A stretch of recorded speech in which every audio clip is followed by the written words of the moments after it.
You're listening to the internet's wettest podcast about video games, consoles, and pancakes. The SML Podcast.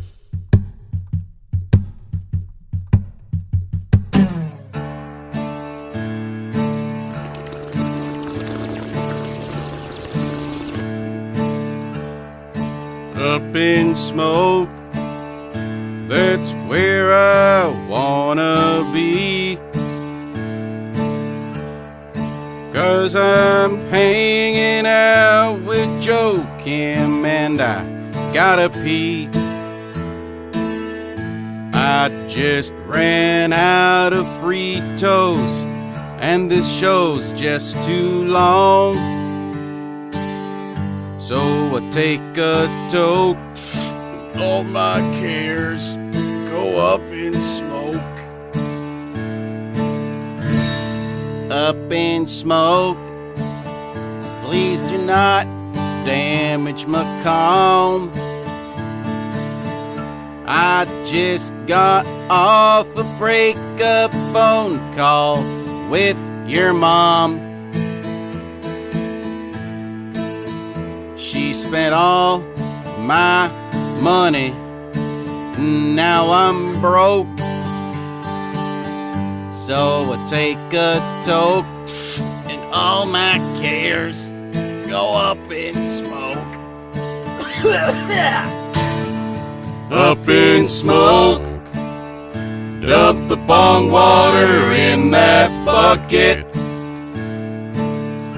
Because there's more to life than try it, buy it, or fuck it. This show is normally depressing, except this week Grant's here and that rules. So tune in for a stream that's at best half-assed. And don't climb that flight of stairs, or else you're gassed. This is episode 420 of the SML Podcast.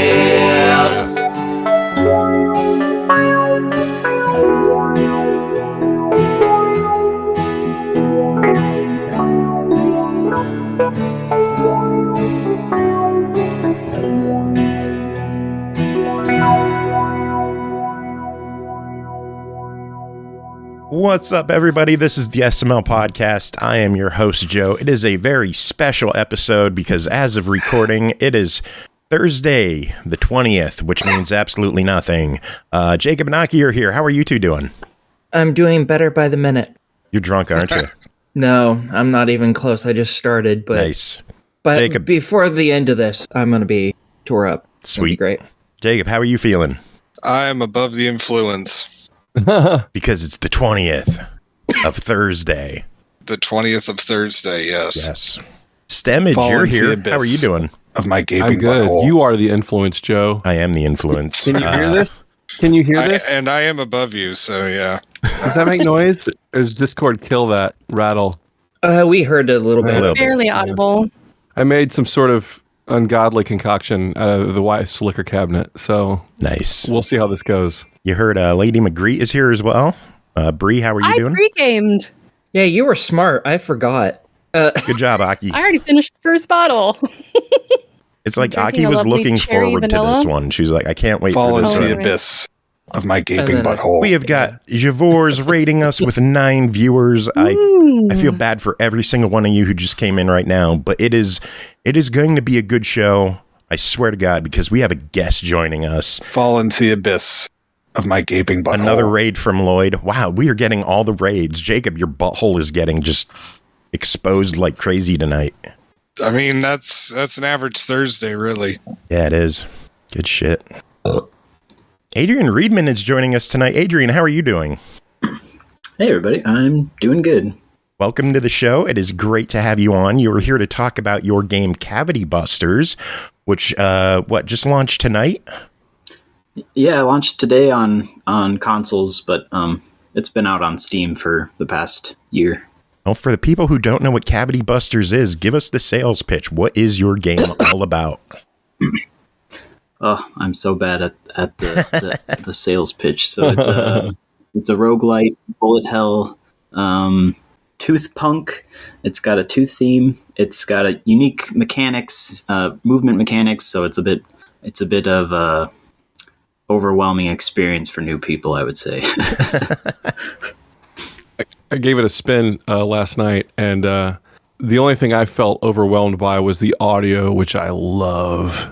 This game is gooey and fantastic. I'm an audio fanatic, so I appreciate. Well, it's all fantastic, but I was just like, oh my god, this game is so gooey out of the gate. So It's a good really having fun it. so far. Really having fun so far. Yeah, that's my favorite part too, because it's the only part I didn't have a hand in. So it's like the best. You outsourced your goo? Yep, I had a guy from his name is Ben, and he did the music and he did all the sound effects. I think like the first day he worked on it, he's like, I went to the store and I bought a bunch of fruit to smush into my microphone. So. Yeah. Oh, yeah. Just mashing. That's beautiful. Yeah, the sound. It's a very intense sounding game. Like it's visceral. It is mushy. It is gory. Like where did the influence for this game come from? Where did everything start with this game?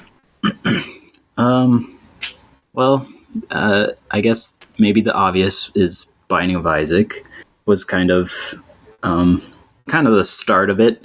But as I developed it, other influences came in, like games like Monolith and Enter the Gungeon and things like that. So I do try to shy away from the Binding of Isaac, because that's all people see when they see it. They're like, oh, this is just a ripoff. But yeah, it is on the surface. Yeah, it's got some of those pillars, but it is a completely different little monster. It plays really tight. I've played a bit of Binding of Isaac, and I have a lot of friends that are into it, and I plan on recommending this game heavily to them. But it's just, you learn a lot up front. There's a lot of really interesting movement mechanics. I love like the aiming reticle. It's like dual stick, but there's an aiming reticle that is used for all kinds of stuff, like the teleporting and all kinds of other stuff. It's super creative. A lot of, like, I know things are going to evolve, but right out of the gate, I mean, there's a lot of unique mechanics to pick up on. Feels fresh. I like the wall running. That's something, a cool little addition that lets you get to areas you wouldn't normally get to. It lets you approach rooms in a different way when you're able to just run along the wall, take people out, and get behind them, or just jump on the enemies. That's a cool addition too. Yeah, the jumping is rad. The jumping and the I'm a big fan of that. I really wish like that I as was well. as good at the game as you guys were. Jesus. Oh, it's Aki, hard. what did you think of it? Tell us about your time with the game. I fucking sucked at it. Something fear. I am so bad at the wall running. Like, it's disgusting how bad I am at it. And trying to dodge the bullets, especially when you have to wall run, because like in the tutorial where it tells you, oh yeah, if you wall run, you can block bullets. I couldn't even make it through that without dying a few times. I am fucking god awful at this. I'm feeling pretty good about it, but you immediately butt up against some pretty tough cookies. With they all have like unique bullet patterns. I can see why this is a game it's a game built to kind of bang your head against, but it's not like they're all that different or that hard. It's just a matter of spending time with it. But yeah. For me, ironically, I didn't die very often to like any of the monsters or anything. I kept dying because I kept digging around to get to the different places that were purple on the map, and just ran out of health because it's very hard to get health back. The heals don't recharge anywhere near fast enough for someone who's as bad as I am at this. Well, the good thing is there are accessibility options in the game that do not affect achievements, do not affect progression. Tell us about some of the accessibility options and the ways that you've made the game more acceptable and embracing for newer players. Yeah, so like you said, you can up your health right from the get-go. You can, oh man, it's been a while since I've looked at it, but up your damage output as well. Increase the time that you can spend in that little kind of slow-mo section when you're running the wall. So when you right-click... Oh, I forget. You guys are all on like Xbox, aren't you? Yes. Yeah, we're console plebs. Okay. So I'm trying to think of how it works with the controller.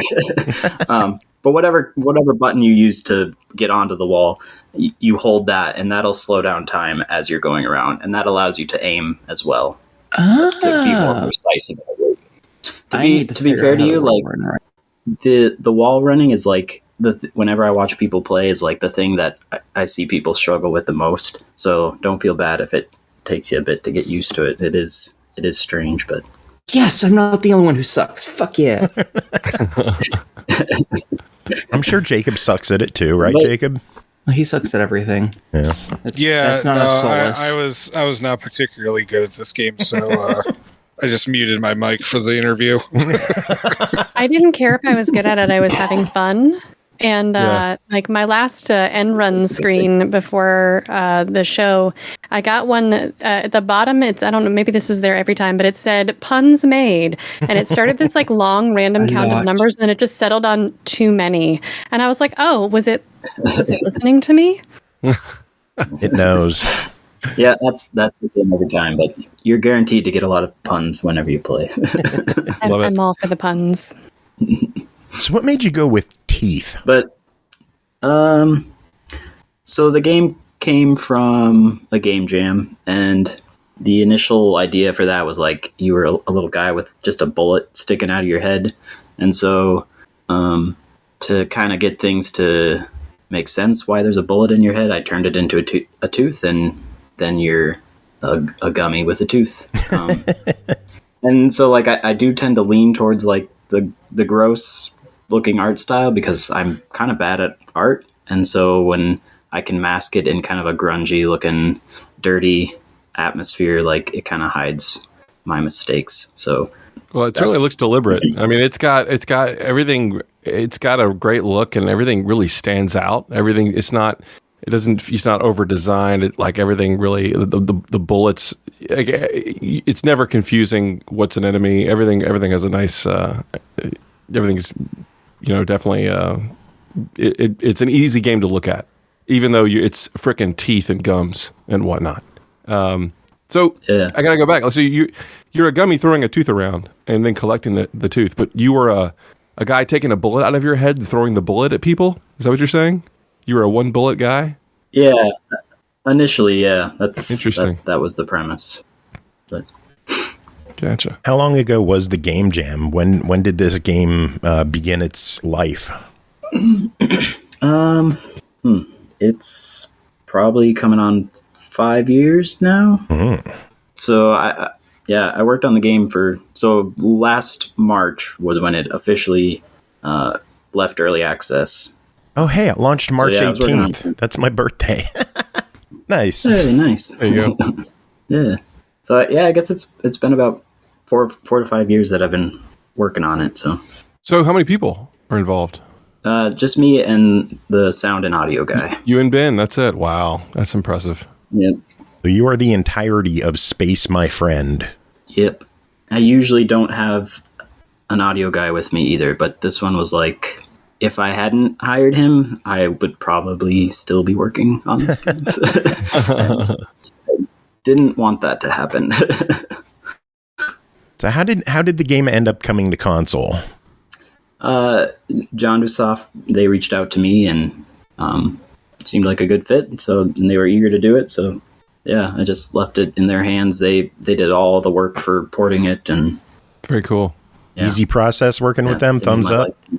Yeah, absolutely. I mean, the only thing is like everybody I seem to work with is in the opposite side of the world as me. So it's like I'm waking up as they're going to bed, and it's just like this quick period in the morning where I can send a couple emails to them or respond to emails, and it's just it was kind of a mess, but you learn to work around that stuff.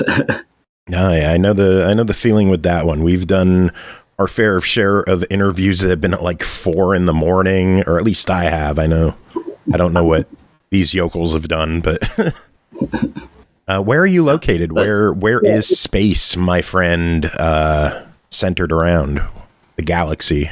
I live in Wisconsin. Oh, cool. Middle of Wisconsin. Is there game jam stuff in Wisconsin, or did you go somewhere else for that? This was just an online deal.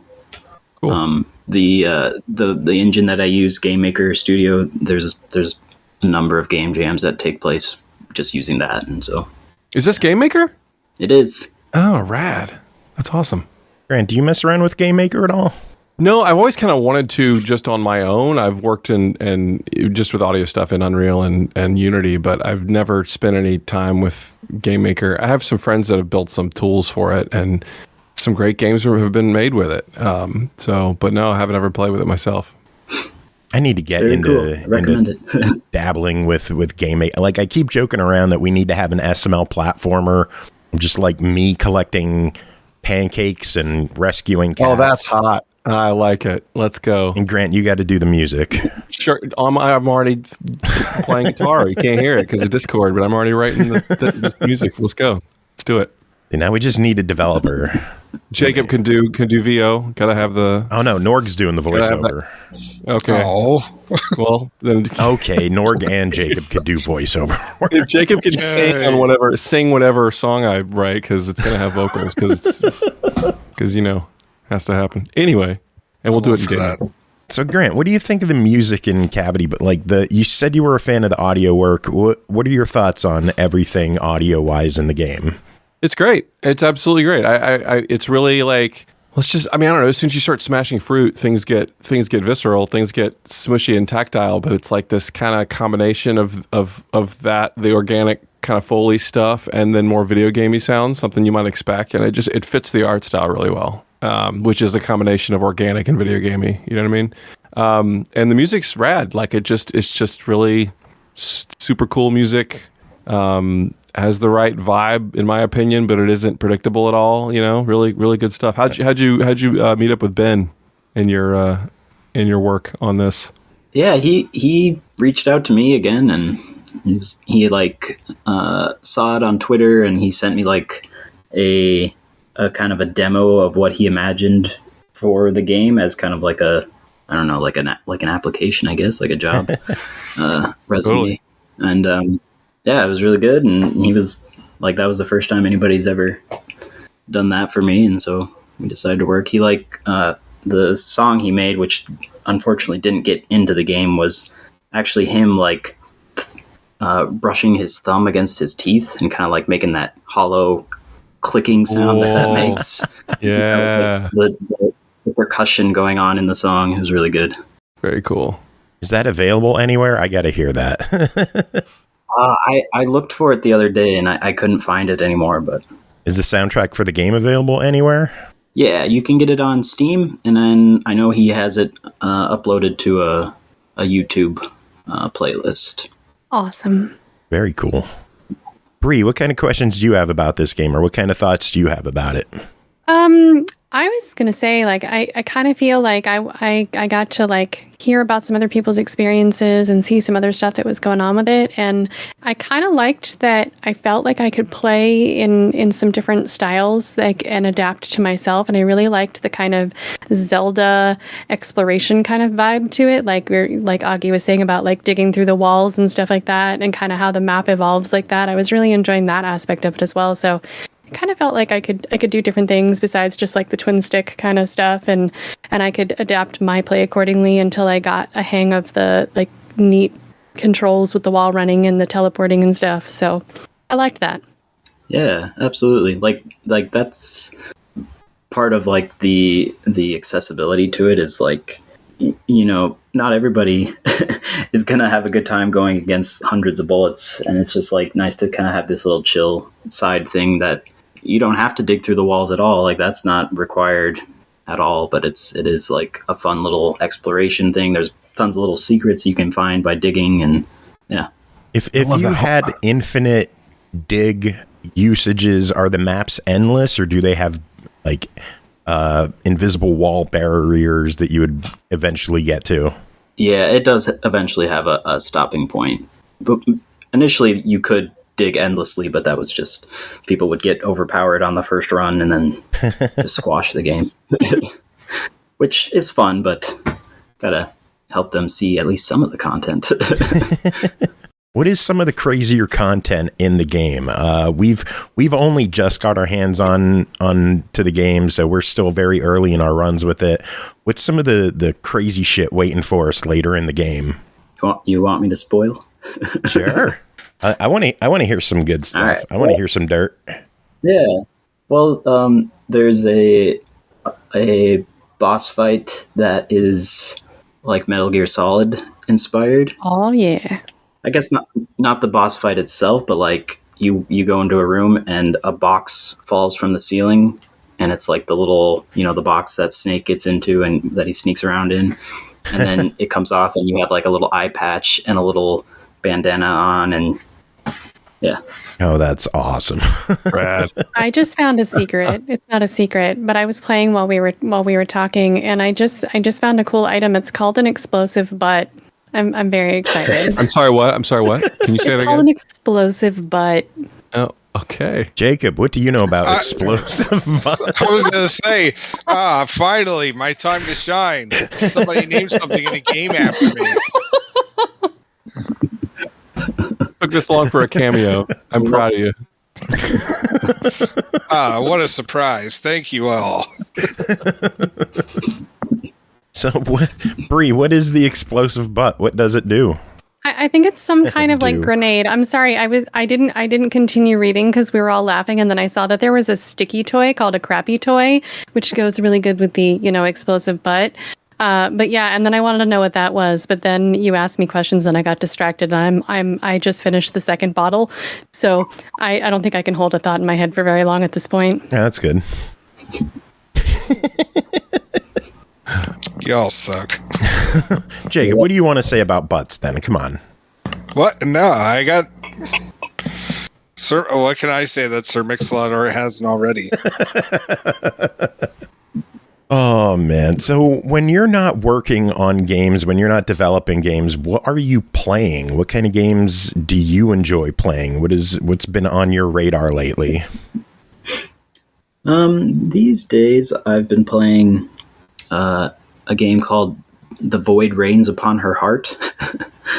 Really? That is an excellent bullet hell, and I suggest this game to like anybody who's like afraid of bullet hells, because it has such like a smooth progression through it. It's just like, it's insane how you can just tailor the whole game to what you want to face. It's like, if you want to face insane amount of bullets, like you can, but if you just want to like chill time, it's like, yeah, it's so good. I keep coming back to that one because it's just... That looks really cool. I haven't heard of that one before. It looks really nice. Yeah, highly suggest that one. It's really good. Yeah, I stumbled across your one of your older games. I don't know how you pronounce it. Rheum, Hrheum. I'm like, oh, yep. I see. Because I played I'm playing Cavity, and I'm like, this is a twin stick shooter, and then the lines of bullets show up, and I'm like, oh, I see. And so I'm back here looking at Rheum, and I get it. I see. It's a bullet hell game, but you're coming from top to bottom instead of bottom to top or left to right or whatever. But looks really cool. I'm gonna have to check this one out as well. You're obviously a bullet hell junkie. Yeah, this looks rad. It's a easy genre to start off in when you're making games. I think it's like the simplest definition of fun in a game. I think is just like shoot, bullet, and and something happens. So that was kind of why that all happened, and yeah, but. This is great. I'm trying to remember this. There was a bullet hell game that I played on it eventually got ported to Switch, but I played it on my iPad a while back. It's like a series of, I should have started talking because I can't remember the name of the game, with like a gent soundtrack, like a tech metal soundtrack. It was a series. I think there's been 3 of them.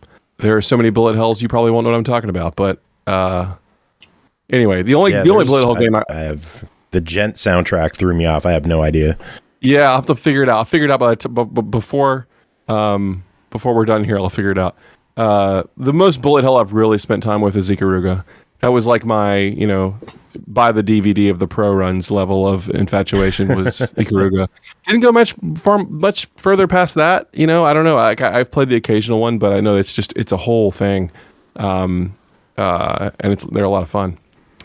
I assume you've played Ikaruga. Yeah, I've not actually played Ikaruga. I love the fact that you're such a bullet hell freak, but you haven't played that. That is fantastic. It's like Ikaruga isn't the main one.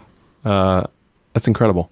Yeah, I haven't played a lot of games ever since I started making games. Like playing games has become a rarity these days. So. But yeah, that can happen. That's all right. So tell us a bit about City Limits. I see this game on Steam. What's this one about? Yeah, so that was my attempt to not make a gross bullet hell game. I'm going to say, stylistically, it looks significantly different. Yeah. Yeah, that one is just a simple little puzzle city builder. And I made that one in like a month, I think. And so it's very small, but yeah, it was kind of a nice palette cleanser after Cavity Busters. And yeah, so this is more recent. Yeah, this came out in August. So this is actually after you built the main game, and then the guys ported this over to console for this release. This is like this doesn't have teeth in it. It doesn't look like. I did get, there is teeth in there. There's a rare chance for teeth. Of course there is. Rare chance for teeth. Gotta write that down, Joe.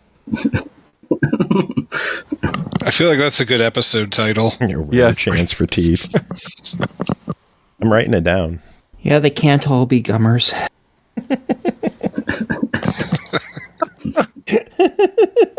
Oh, I found the name of the game. I'm sorry.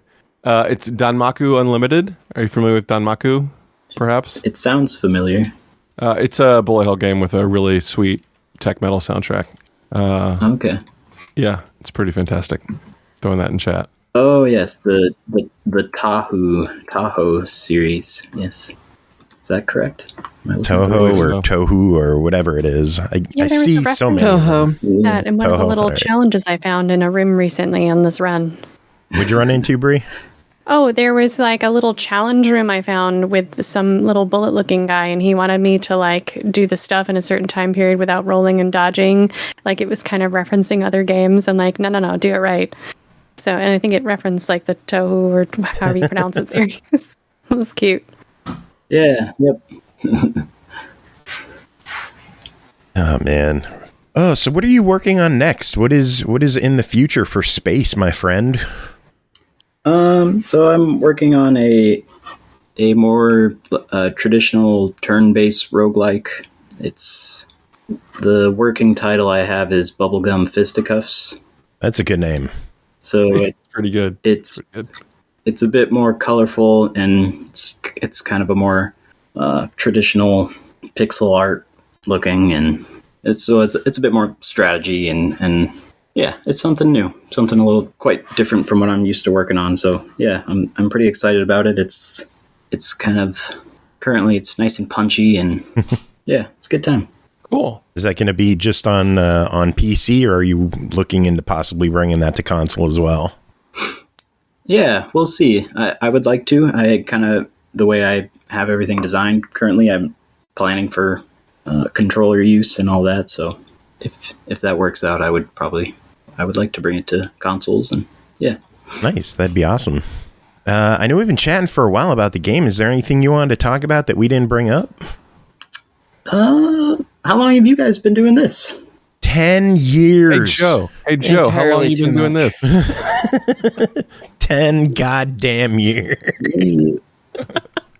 That's amazing. Yeah, we've this is going to be episode 866, so we've been going for quite a while, of varying lengths depending on who my co-hosts are for the episode. Grant has been doing music for us for I think 9 of those 10 years. Wow. So that's awesome. If you ever need music in a game, Grant is the guy to hit up. I tend to eat the fruit I buy, but I don't have to necessarily. Yeah. I just play. You never tried using a banana as a guitar slide, but maybe I should try one day. I don't know. We'll see. Do it. Let's do it. Wow. Yeah, it has been a long time, hasn't it? That's amazing. I always admire people who can fill time just chatting like this. It's very cool. Yeah, I obviously don't have that ability. We could do that. We could fill that time. Not efficiently, but we can do it. Speak for yourself. I can be very efficient. All I am is efficient. You're a pain in the ass. Well, yeah, but I'm efficient at it. She is. She does go from like 0 to 100 really quick on being a pain in the ass. I was going to say being efficient. Oh, that's great. No, she's efficient at being a pain in the ass. Oh, I see. Yeah. I understand. She's very good. Oh, games keep changing, right? Games, they keep changing, and it keeps giving you new things to talk about. So yeah, that makes it easier. Yeah, games are fun. That's true. And that's good getting new people on to chat with us. So always fun having people on, whether it's their first time on the show or like Grant and it's like his 25th time on the show, something like that. I don't know. Something happened, and all of a sudden I had an especially good run here in the last year. Yeah. Jacob and Aki's Lament. They're like, oh fuck, he's fucking back again. Okay, fine. But no, it's always fun to chat with y'all. It's good stuff. So this game's coming to Xbox. It's on Xbox. Is it coming to other systems too, or is it already on other everything? Systems? I didn't check. It is? Okay, right on. Good job, too. Is it on Dreamcast? Yep, on everything. He's going to say yes. Unfortunately not. Well, then see, it's not on everything. On everything current, smart ass. Yeah, Carnage is asking. Well, I mean, the Dreamcast is technically currently garbage, so... Hey. Dreamcast is a great system. Ouch. Boo her. Boo. Boo. Boo, Aki. I'm pretty sure Carnage says engage at least once an episode. Is that right? Probably. I think he's requested... So consider that an official request. Yeah, for the Engage. The Engage port of Cavity Busters. Yeah. Throw down the Tiger R-Zone while we're at it. What else? CDI. What other terrible obscure systems do we put this thing on? Can we put it on tape and put it on a ColecoVision? Ooh, there you go. Can we play Doom on it? Yeah, there you go. We could probably actually play Doom on a Dreamcast controller at this point. Like, the little window on it. But they you could did probably do that. play Doom on it. Did they? Oh, wow. Let's see. Doom on VMU. Oh, here we go. Doom on VMU. Just immediately. There it is. Unbelievable. Yep, somebody did it. Pocket Station Doom. There you go. That's beautiful. That's awesome. Oh, man. Well, Adrian, we got to move on with the show. We have a lot of news and reviews to discuss. Did you want to hang out and chat news with us, or did you want to hop off? Yeah, I got to go and get some dinner in me, so. All right, well, tell us, where can people keep up to date with you and what you're doing, and how can people follow you and all that good stuff? Well, you can follow me on Twitter, SpaceMyFriend. I'm there sometimes. It's kind of less and less these days, but whatever. But yeah, that's usually where you'll find me.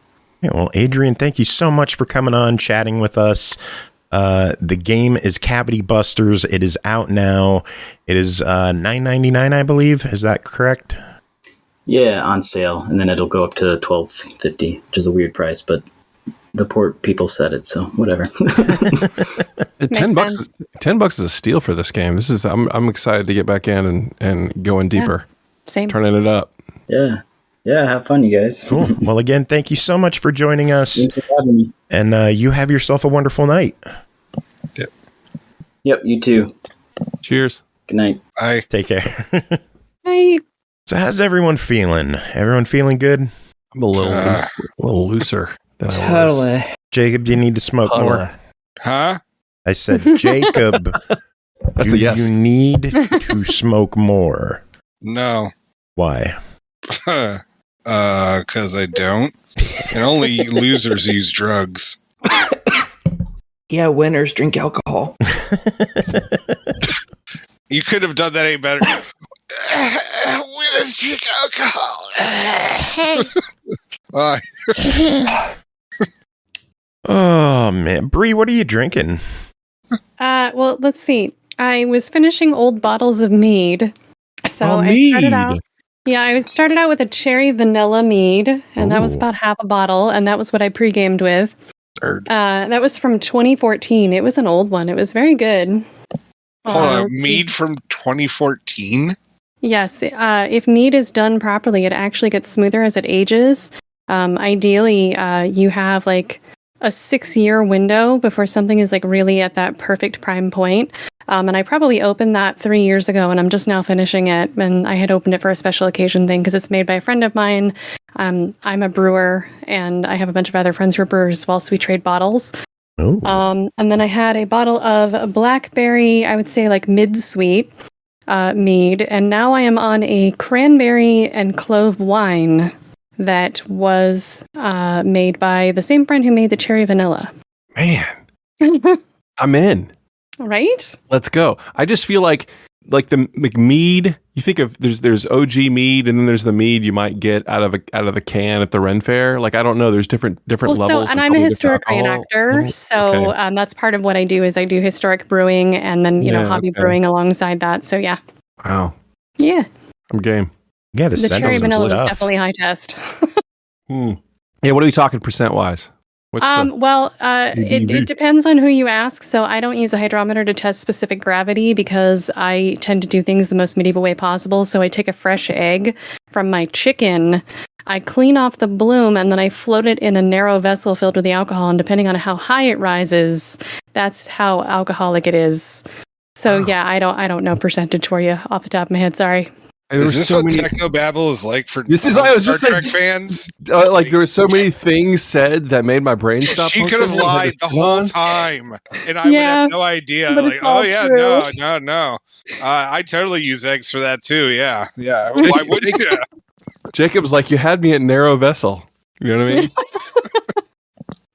No, yeah, I don't know. I can tell you just even by taste sometimes if like or mouthfeel how something is a bit more in a percentage, but there tends to be a certain like almost pasteurization process, which is not what happens. But like as far as commercial stuff in that vein don't tend to be higher content. But really, it just depends on like a lot of different factors, how high you can get it to begin with. Meat is not typically known for being necessarily like high test, but I mean, you can definitely get it there if you know what you're doing. So, okay. Totally. Can you UPS bottles of these things, or does that go? I wish. Does that go against? Does it go against like reenactment? Yeah, without certain licenses and stuff. Yeah, I can't even legally sell it. I can only trade it for specified monetary donations toward the purchase of future supplies. I might have said that a few too many times. Oh, okay. All right. So we have to visit you with like bushels of fruit to trade? So I'll tell you what though, like if we ever meet in person, I pretty much like walk up with bottles of stuff. So like my typical thing, I make the cranberry wine as well. And one of the things I make is actually a cooking wine. I make habanero cooking wine. It is absolutely great for deglazing a pan, making some fajitas, a steak, or playing horrifying practical jokes on your friends and people who live with you who aren't paying attention, and you're just going to let them just live with their decision because they were not paying attention and they deserve that. I love that idea. You're evil. Well, LadyMagritte wants you to go to the forest and forage with her. Dude, let's go. I love hiking. I love foraging. True story. What's up, baby? You want to forage for some berries? Let's go. Dude, there's so much wild garlic chive around here. We could make a fabulous dinner. I know where the good mushrooms are. Let's go. I don't know what you're selling, but you're selling it. You know what I mean? Like that's fine. I like it. I'm in. So at first I was like, let's all meet up. But now I don't know if if I'm gonna be the one that's the butt of the practical joke. I don't know. If I act interested enough, maybe I'll get the high test. Yeah, probably. MagFest next year. Let's all do it. Let's do it. Party room. Man. What do you think, Grant Yin? Sure. Yes. Or are 100%. You performing? Doesn't matter. Did you apply? Doesn't matter. Did you apply? I just played. I just played the mag. So. I know you did, but did you apply for next year? I might be in an application that for a band that is applied to mag, but I don't know. Only Rolling Stars. I'm just applied for every band. Oh, okay. We'll see what happens. Everyone who fills out the band form is like additional members. Stemage. Oh, by the way, yeah, Grant might be here. I don't know. I don't know. He's probably going to play a song with us. Who knows? Yeah, I'll get a gig with the Darius String Quartet, and I'll have to like learn to play I'll have to buy a harp. I don't know. The string quartet and you. Quintet. Yeah. They always have, someone over there, hitting the bongos at an especially good time. Has Yusuf ever played with them? Just going apeshit on the drums while... No, but I would love to. With just peaceful harp music playing in the background and just crazy drum action. I would... Sounds like a gig idea. Sounds like another application needs to get submitted.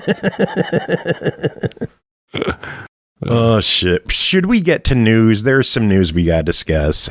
Totally. Thanks, Aki. You really sold that transition. Totally. Game Pass. More mellow. Game Pass. We got a lot of games coming to Game Pass this week. On Tuesday, we got Minecraft Legends. Oh. Yippee. Yeah, the new Minecraft. Oh, that's the new one. That's not... What am I thinking of? Brand new one. It's like a tactical tower defense style, strategy-ish kind of game. Looks pretty cool. And it's on Game Pass. So... try it out. And it's what was the other one? Minecraft. Was Dungeons the other one? Yeah, Dungeons was Yeah. the hack and slash. Yeah, I like That was Dungeons. pretty fun.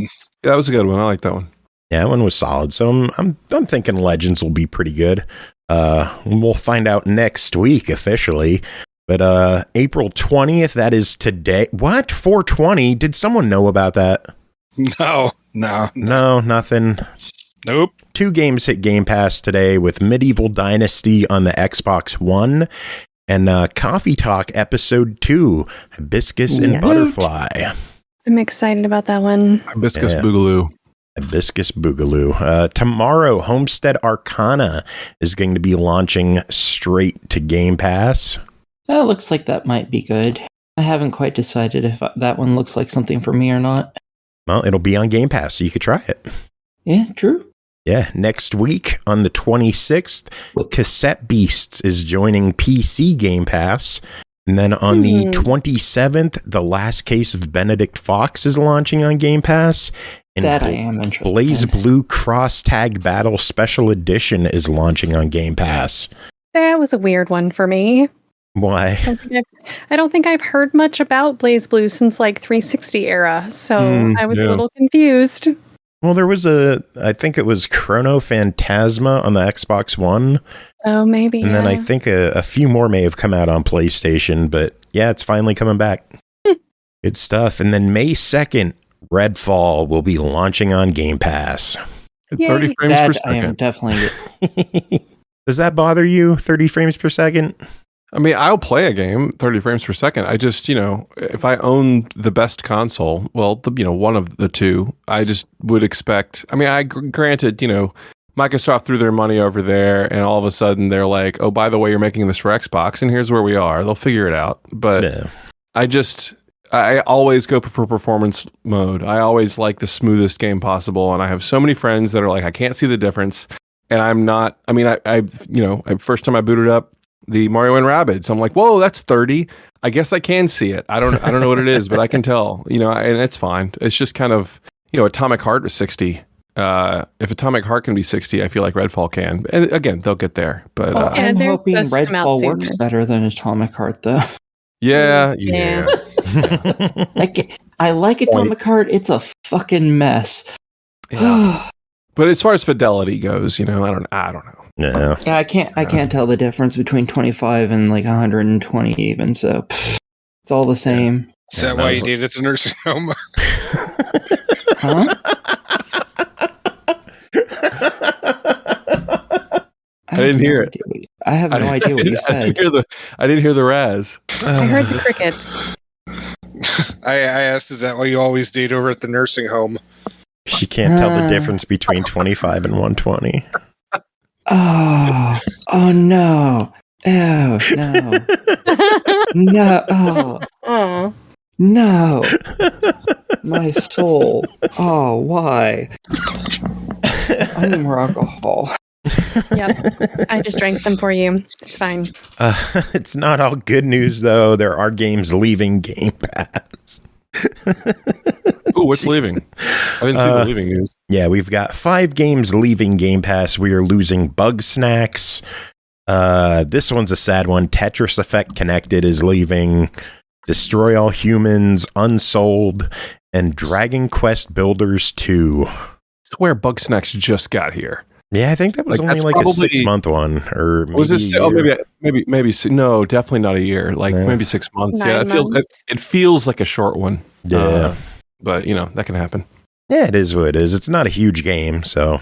And if people are interested, they could always buy it and save a couple of bucks with the Game Pass discount. Yay! Halo franchise director Frank O'Connor has moved on from Microsoft after over 20 years. Yeah, and then Mark Healey, director of Dreams and Little Big Planet, as well as the co-founder of Media Molecule, has left the studio. Wow, that's too bad. Yeah. Co-founder, huh? Was it him and like one other guy? I think so. Interesting. Have they done much since Dreams?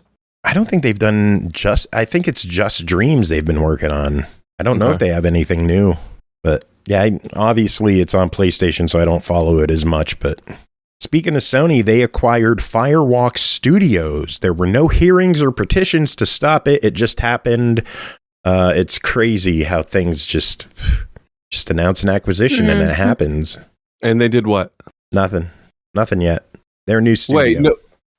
Oh, they said they acquired them, so I assume they had done something. Nope, they are working on their first game, which is a PlayStation exclusive. Okay.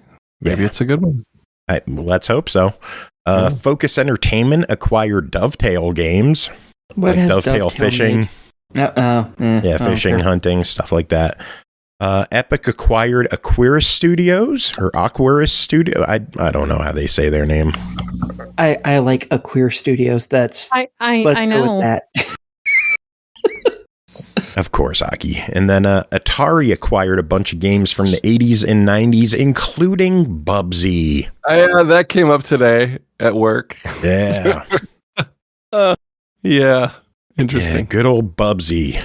Yeah. I don't know who that is. You don't know Bubsy? No. Aki, you should go watch the TV pilot. My man. Yes, you should. Or should you? You should watch that. It'll give you a really good idea of like everything wonderful about Bubsy. I think the voice of Bubsy in that cartoon is actually the voice from Yakko Wacko. Like he was that. I can't remember his name. Rob Paulson. That's him. Yeah, he did the just for the pilot though. Oh, that's because there only is the pilot. Yeah, exactly. Which I don't think actually aired anywhere, but it's there. It exists. Anyway. Okie dokie then. You can find it on YouTube, by the way. Speaking of games from the 80s and 90s, new games were added to the Nintendo Switch Online lineup for the Genesis, where they added Street Fighter 2 Special Champion Edition, Pulseman, Kid Chameleon, and Flicky. What's Flicky? Other than what Aki does. Fair enough. Can't argue with that. I really don't know. I wasn't a Genesis kid growing up, so I don't know what Flicky is. I don't know Flicky. I know Kid Chameleon. That was one of those that people just ended up with. But I don't know the other ones. Let's see what else is here. Speaking of Sega, there were huge rumors going around that they were going to buy Rovio for $1 billion, and then Sega heavily denied those rumors, and then they confirmed that they bought them for $775 million. I thought it was 776, but whatever. But I do appreciate no, we didn't buy it for $1 billion. We got a better deal. 750 million. Way better for a brand that nobody gives a shit about. Yeah. I'm looking at. Sorry. No, go ahead. I'm just looking at the Rovio site to see if they've done anything other than Angry Birds. And no, I don't think they have. Dark Fire Heroes, Small Town Murders. So they committed Small Town Murders? That's, yeah. Oh, there's a whole section of their website devoted to Beyond Birds because it's like they've made like every Angry Birds game. Okay. Anyway, I just was curious if there was a reason to get them other than... So Angry Sonic is coming. Yes. Thank God. Okay. All right. He's really mad. I'm not gonna lie. I like now that you say that, I'm just like, that could actually be pretty fun. Yeah. We'll see. Diablo 4 has gone gold, so that's cool. Nice. I'm very excited for that one. Did you play the little, what was it, the beta? Yes, I got up to level 20 so I could get my wolf pup in the full game. You like it? It was crashing a lot. Yeah. I had a lot of issues where I would level up and then the game would be like, disconnected. Thanks, game. You're making it a pain in the ass to get to level 20, but I made it. Did you like it other than that? It was fun. It's Diablo. Yeah, cool. Yeah. Last bit of news I have is some very sad news for all of us. 2 games were delisted from the Xbox store this past week that caught the world by surprise. Oh my. That is being One Step After Fall Espanol and One Step After Fall Dutch Edition. Not only are they pulled from the Xbox so you can't buy it, from what I understand, it was even removed from people who had already bought it. It was yes, removed from reports are that the game has been removed from the players' libraries. And if people go to Xbox support, they could get refunds for their purchases. Meanwhile, people are harassing us on Twitter because we're solely responsible for pulling games on Xbox, apparently. I didn't know I had that power. That kind of power. That's pretty bitchin'. I didn't know I had that kind of power. So, Winx Club, you're next, motherfucker. Hey, leave Winx Club alone, Dan. Okay, Winx Club is getting you have the power to remove. Can you bring things back? Yeah, there you go. I've got a list. Oh, I've got a list, too. Starting with Rock Band DLC, no? Fuser, can we get Fuser fixed? And let's see, Gears Pop. I'd like to finish those 2 things. Joe, you making a list? I would like to get the Smash TV for 360 that was online enabled by default. That was a pretty good. Can you do that? Can you I wish. After the Pop game, can you make that? Yeah. I'm writing these down. It's right below Rare Chance for Teeth. Yeah. So yeah, those games have been pulled, and people honestly think that we have the power to do that because I just tweeted to Chris Charla and was like, hey, this is kind of dumb. And they agreed. So yeah, I've got the touch. I've got the power. Yeah. My hope is honestly that they change some verbiage and it will prevent things like that from happening in the future.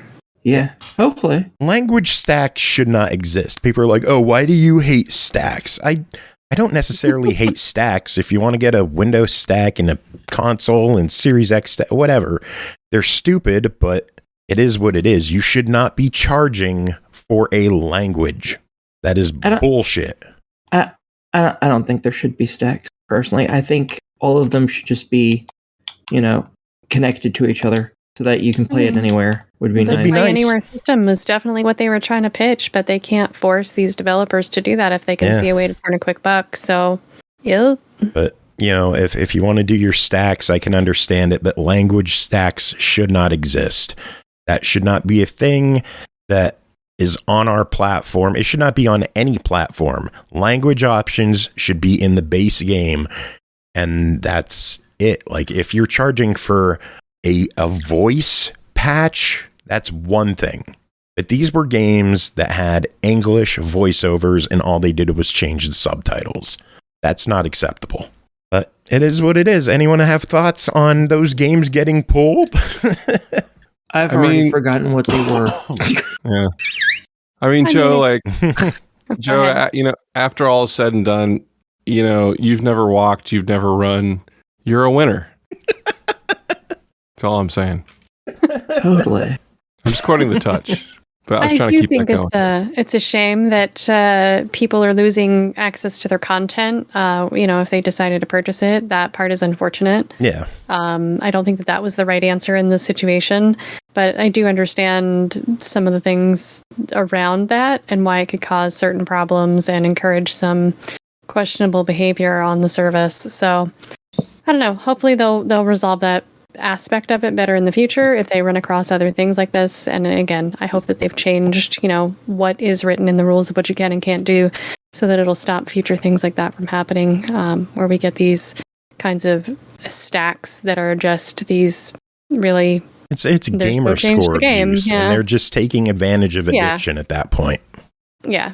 Well, and that could be sued against for gambling, and like people sue for gambling and stuff like that. People could sue for addiction. Like, I mean, that's a very valid point that could come down the pike later if things like that aren't addressed. So, yeah, but that's the news I have. Anyone else have any news to talk about? I'm pretty sure I did at one point, but I don't remember it anymore. So Proud of you. Yeah, I do have one thing. Do tell. All right. Well, earlier today, I think it was, or maybe it was yesterday. It was yesterday. There was some notice. I know this is like Twitter news again. It's all the Twitter drama, but Microsoft is dropping Twitter from its advertising platform in a few days because they do not like the new fees associated with the API access. It would be in the realm of $42,000 a month for them. So we will no longer be seeing Microsoft and Xbox advertising potentially on Twitter.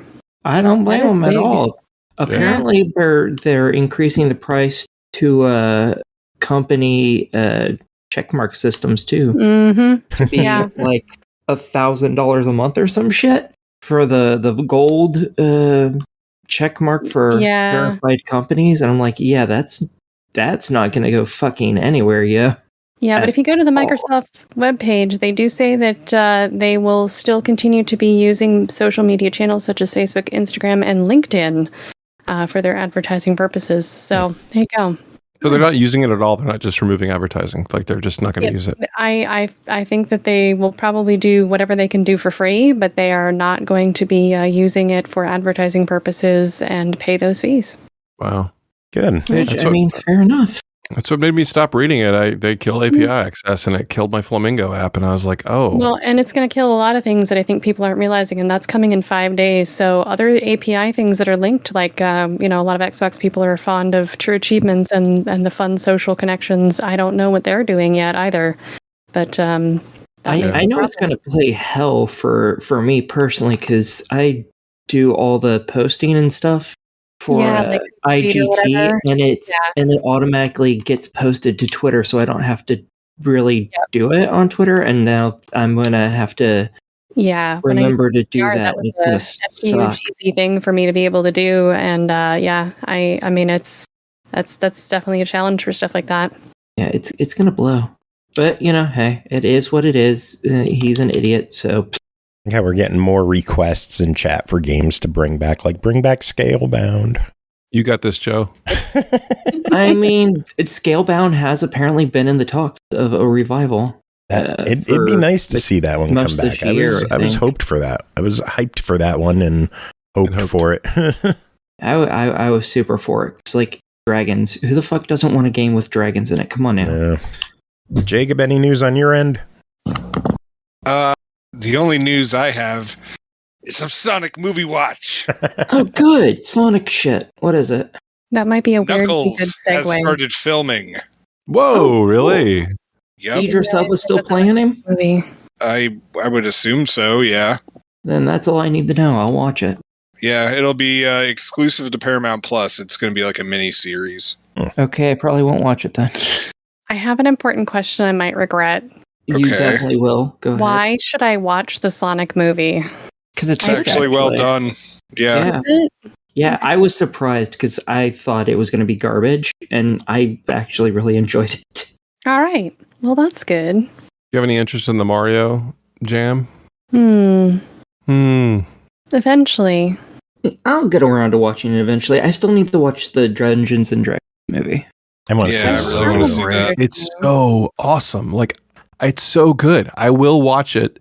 I will rent it day one to show my family. Like it Mario or Dungeons and Dragons? Dungeons and Dragons. Okay. Like I saw Mario 2 and I actually saw it twice. Long story. Saw it with people and then I went back and saw it in 3D by myself because I had a coupon. But hold on. Quick question. Bring it. 3D, is it worth it? I find 3D always best for animated movies.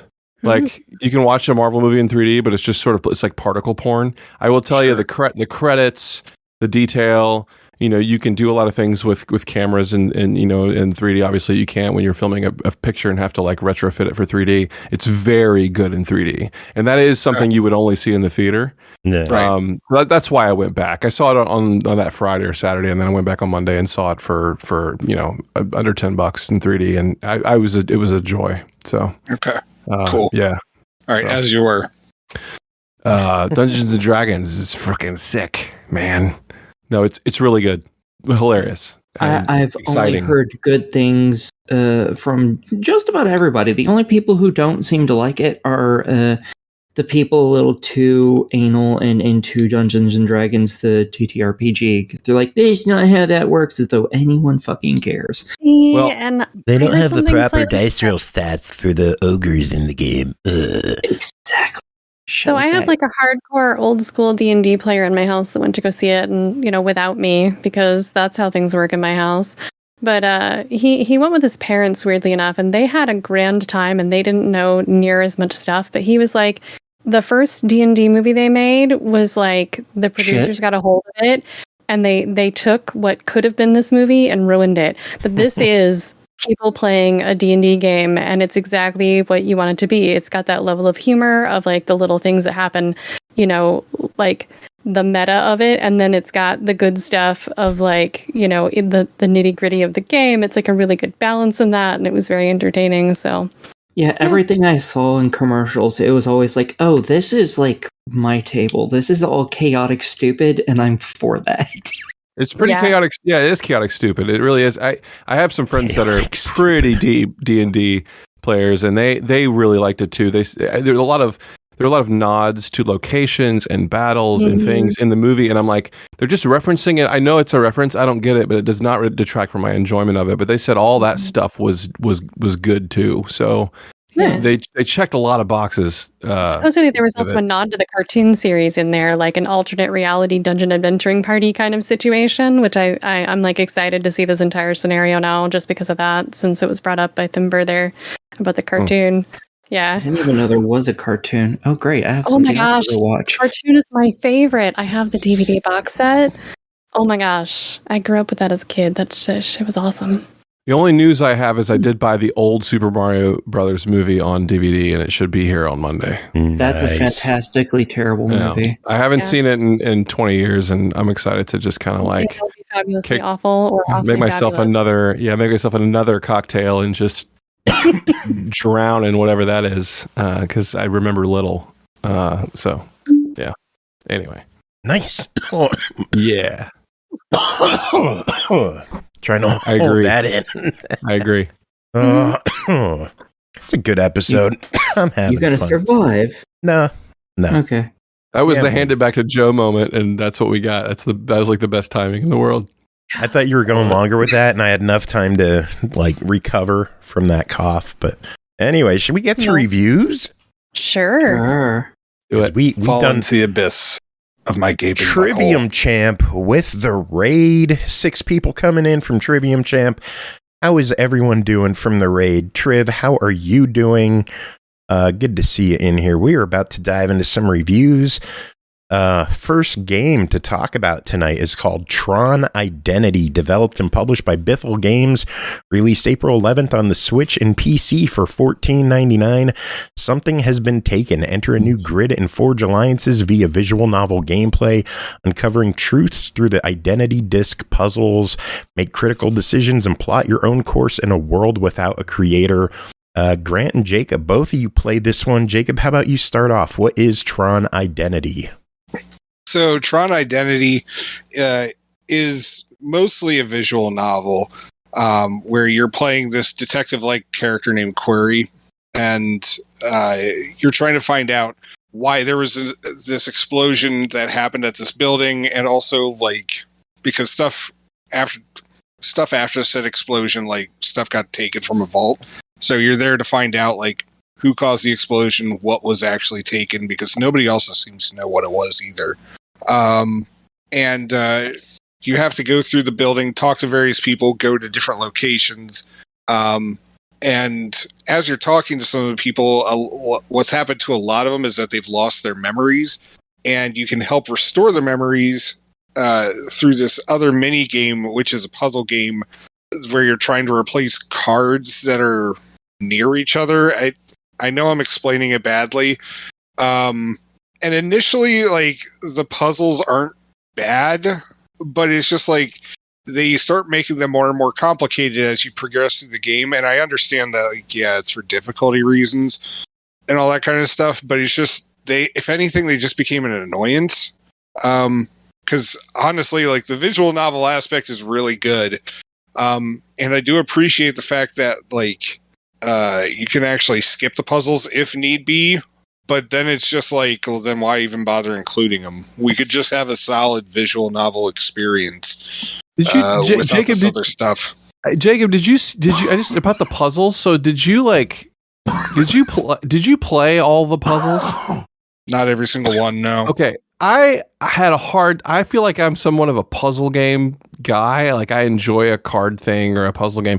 I had such a hard time wrapping my head around exactly what they were wanting me to do. And I eventually feel like I got it, but I skipped probably most of the puzzles in that game just to move forward. Yeah. So there's a number at the bottom and it tells you how many moves that you're supposed to have left, or like the digits that the cards have on top. Like that's like when you add them together, it's supposed to equal that or be less than that. And so like, let's say you got like 10 cards that have like a number that equals up to 23 right now. You somehow have to whittle it down to whatever number's at the bottom of the screen. Yeah. Yeah. It's like, I mean, it's like, I get it, but I would just rather not have done the puzzles. Yeah. I played the first couple and then, I was so excited to see what memories you'd be restoring that I just was like, I just want to see this out, and I totally skipped the back half of them, which maybe is not what they wanted me to do, but I'm glad they gave me that option. Yeah. But I was just curious. I don't know if you liked them, but some people seem to really enjoy it. And there's an endless mode where you can just play that. I mean, like if it was like the first two puzzles and that was it, then I just would have been like, all right, yeah, that's fine. It gives me like a nice little break. But like the increasing like difficulty and rules, I mean, not even difficulty. It's just the increasing rules of like, oh, here's this kind of like tile or key, whatever you want to call it. Like this can only do that. Like, no, just no. Yeah. Yeah, definitely. So the game is $15. What do the two of you think of it? Is it a good experience? Do the puzzles ruin it? Is it worth checking out? Personally, I don't think the puzzles ruin it at all. I mean, because you can skip them. It's a solid visual novel experience. Tron fans will really like it. I don't know if it's going to make like non-Tron fans be like, hell yeah, I'm going to check out the rest of the Tron verse, whatever you want to call it. But for $15, I'd really recommend it. Yeah. Grant, what do you think? I really liked it. I feel like it felt short. Hey kids,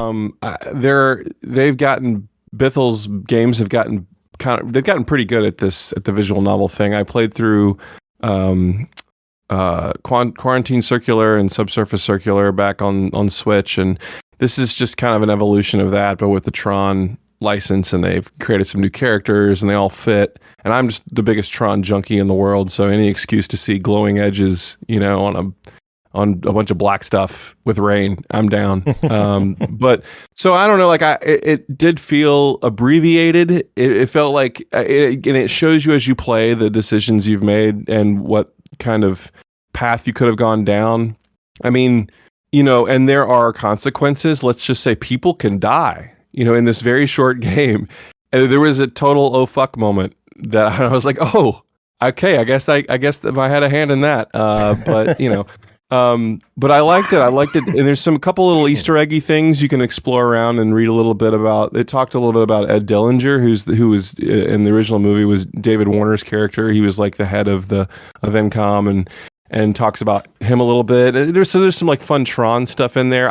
Again, Jacob, I think I'm with you. I don't know if you're not a Tron guy, there's a lot of visual novels out there, but if you're a Tron guy, I think it's something that would be worth looking into. So I'm glad I played it. It does feel like episode, 1 of 2 to me. But then again, I don't normally replay games. Like there's other paths I could have chosen, and things may have shifted entirely. Jacob, do you know if there are multiple endings, like completely different endings? That I don't know. I'm sure. Wondering. I wonder if it's like Telltale, where you go on these different paths, but eventually it all comes to the same head, or if it really has like a whole lot of different endings for it. But I mean, honestly, I like if they want to make this like a series of games, like, I'm totally down for it. Yeah, totally. Says one mystery, many endings. Your choices will determine the outcome you see with the protagonist that lets you take the reins and doesn't corner you into one approach. Interesting. It's kind of like The Quarry, where I just watched a YouTube video of all the endings of The Quarry because I didn't have another 12 hours or whatever. But I would totally play another one of these. So as a Tron fan, I really enjoyed it. Nice. Jacob, I don't know if you're a Tron junkie or not, but I really like it. yeah. I'm excited for the next movie whenever they finally decide to make it. Yep.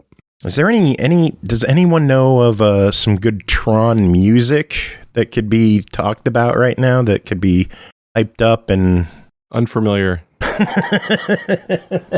I mean, yeah, Daft Punk has a totally solid album. Oh, tell us about it. Grant, tell us about your Tron album. Oh, I have a Tron album. Back before it was easy to license songs, I licensed the original soundtrack. I did a cover album of the original score from Tron, and in the style of whatever it is I do. So yeah, that thing's like 10, 12 years old at this point. I've been 10, maybe 10. I don't know. Do I need to make a 10-year anniversary of my Tron record album now? Hold on a second. Probably. I don't know. But no, I did a Tron album, and because that's my favorite movie soundtrack, Wendy Carlos, original Tron. I love the Daft Punk stuff, like 100%. And the Tron Pinball's great, and the universe has gone cool places, but the original movie is definitely my shit. We're gonna have to play some Tron music at the end of the show then. But Sweet. Moving on, next game to talk about is Inscryption, developed by Daniel Mullins Games, published by Devolver Digital, released April 10th on Xbox One, Series X and S, and Windows 10 for $19.99. Inscryption is an inky black card-based odyssey that blends the deck-building, roguelike, escape room-style puzzles and psychological horror into a blood-laced smoothie. Darker still are the secrets inscribed upon the cards. Bree, tell us about your time with Inscryption. And I first apologize how both of my reviews tonight are going to be just filled with rambling stories. Ramble away. So first of all, I want to say this guy named Subterfuge Dog saw me playing a game called Puss. And he thought that I might like this game called Pony Island. And that is how I ended up falling in love with the idea of Inscryption, because Daniel Mullins also made Pony Island in a game called The Hex, which I've yet to play, but I am hunting down now. But as soon as okay, look, the idea of deck building roguelite does not scream something I would like. But Daniel Mullins, yes, I need to play it. So I actually went and got Pony Island and played some of it for myself, because I'd only actually watched other people play it before, and I kind of just had this idea that there would be a similar mindset regarding puzzles and kind of other elements and even lore. And some other fans have told me that there might be some connected universe kind of stuff there, so not a bad idea to kind of go in that direction. I'm like catching my breath because I'm so excited. Also, there might be a theme of animals in my stuff tonight, and I'm really, really sorry. That's fine. Anyway, so the game starts out on the home screen of a simulated computer program, and if I hadn't played Pony Island, I might have missed the meaning behind the fact that we're not starting a new game. Our only option is to continue. It starts right in the card game with a figure in the shadows we can only identify as humanoid by voice and eyes. Granted, it's just, there's not like a voice acted thing. It's just kind of like we see the subtitles of his narration.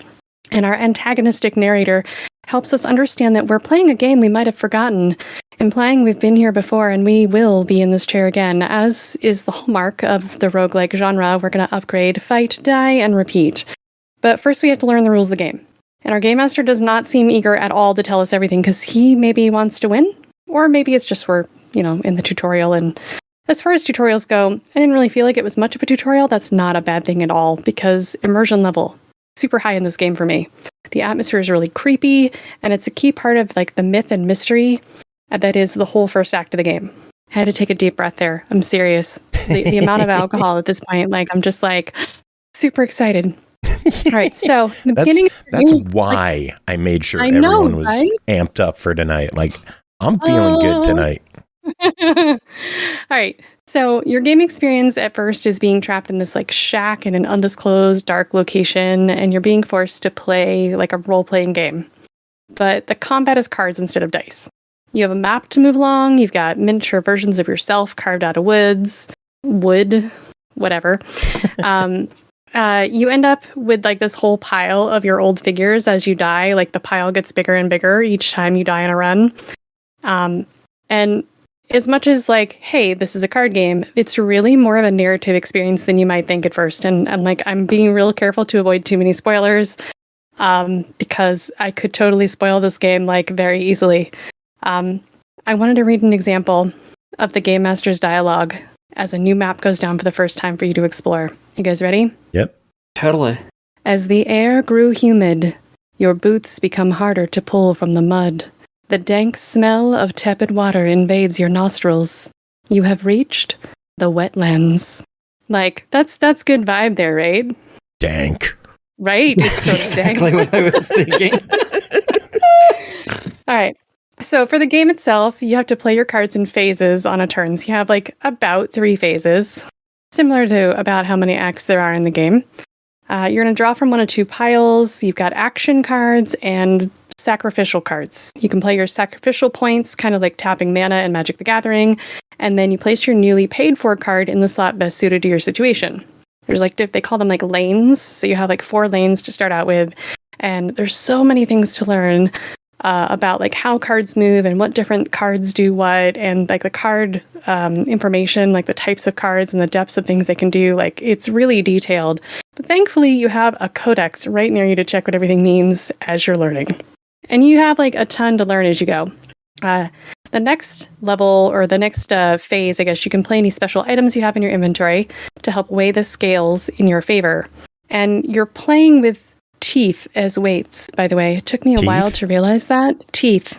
So you have these scales, and basically you're like, you can tell how good the battle is going. Like if the scale is too much on your side, you need to do some more damage to either keep it balanced, or you gotta turn in the direction. And eventually, if it hits the ground, whoever's on the ground, like their side of the scale, that's it. They're done for that round. So yeah, teeth. And once you're out of things to do in your turn, you ring a hotel desk style bell, and then you watch with delight or horror as your actions come to life, and then your turn passes to your enemy. And that's when things go horribly, horribly wrong, because you did not plan well. Because you don't know what you're doing at first. It's really trial and error. But to reiterate like a big theme of the place, you understand how macabre this is. To play cards, we have to sacrifice others. Like, that is core concept. And one of the first cards we sacrifice appears to be sentient. Like, he starts talking to you as if he were, I don't know, his soul were trapped in the card. It's so cool. So you're learning all these rules because the Game Master's not going to tell you all the things, right? But then eventually you find out you can leave the table. And the room around you has clues to the rules of the cards, the game, and vice versa. And that's when you start to realize like the escape room puzzles are this like huge extra layer to the mystery of what's going on here. Other thing to note, like, I thought I was going to be really frustrated at first. Like, I was doing poorly at first, and I thought that like I was dying a lot, and I got, I'm trying to get to the boss in the first map, and I'm just like, oh, I can't get my way through. And the Stoat, he's like our first mysterious talking card. He's like a super jerk about everything. He's like, oh, that was a bad move. Like, everything you do, he's like, oh no, are you sure? Like, that's terrible. So he's like totally second guessing you the whole time, and you're not really sure if he's being serious or if he's just an ass.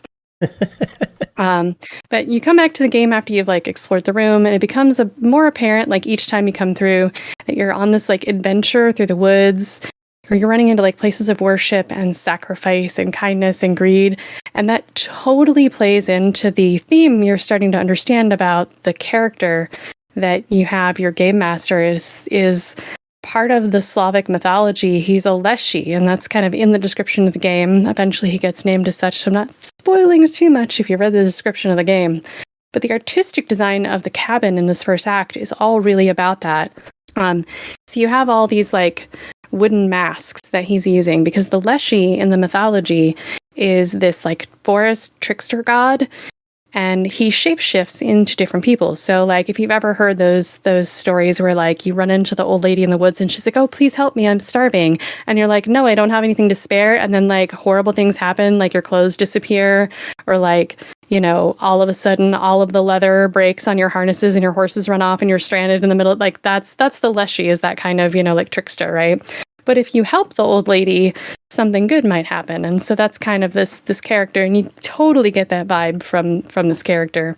Other thing to notice is like each time you fail, you get a new character card to start your run with, and that imprints like the lessons you've learned from previous runs and the traits of the cards that you've collected and all that stuff. And death is sometimes the most valid way to progress in the game. It's very cool. That's interesting. Death warp. Eventually, yeah. Eventually, you're going to reach a combination of puzzle solving and getting your deck style, your play style together, where you can beat all these bosses, and then the game changes a lot. I managed to catch some of this in stream. It was so cool. I had like this S tier run that was just amazing. I had like 2 really bad runs in a row, and then like I blew through this entire section. It was amazing. But there really is just like so much narrative to unpack around each corner, and different things to like just new things to discover and new things to learn. Middle section of the game was a bit cumbersome, but it kind of felt like the true middle of a storytelling experience too. Like in a traditional storytelling, you have like your rising action, your climax, and your denouement, you know, like those rules of storytelling totally apply in how this is told. Like I mentioned earlier, you have like phases of your turn for gameplay. I kind of felt like there were 3 phases of the game, like the acts of the story were kind of like, you know, the whole turn. And so like you have the beginning where you're learning, and then you have the middle, which is like, I don't know, gathering your resources and figuring out what you can do with everything. And then you have this whole like rising action climax, you know, third act kind of thing with the final, you know, conclusion. And it's good storytelling on every level. And in the third act too, like by the time I got there, I realized how much backstory and lore I'd absorbed. I started to feel connected to my cards, like they were my friends, because the story does that to you.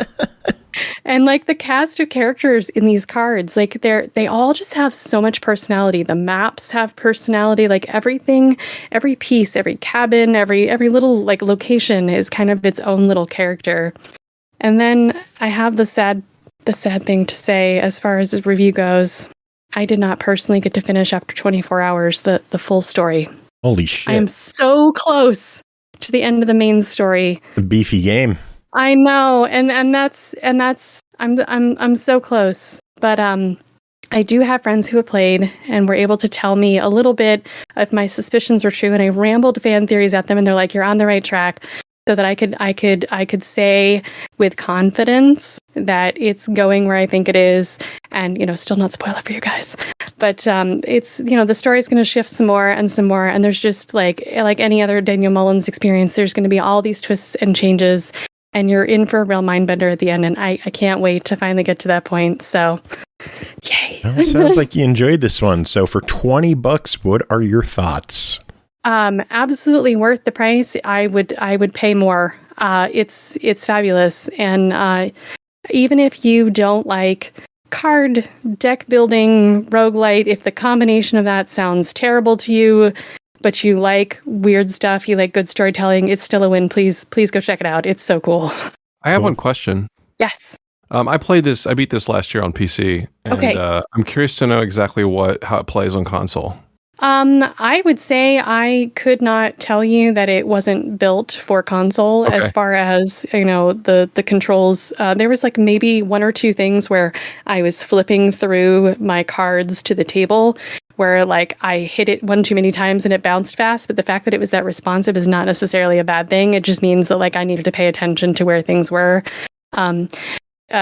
It didn't give you a tutorial as far as like how to see where things were. Like if you're just looking at the card lanes, like we had to hit right bumper and it brings up like all your hot spots. So you can pick your your codex, you can pick your special items, you can pick your bell and you know, go to your cards. And it kind of like, you know, I felt like it really moved you around really well as far as the interface went. And like I feel like anything else, like you're just kind of on rails when you're moving around the rooms, but that kind of felt like that was part of the experience regardless, and I would still be experiencing that with a mouse. So cool.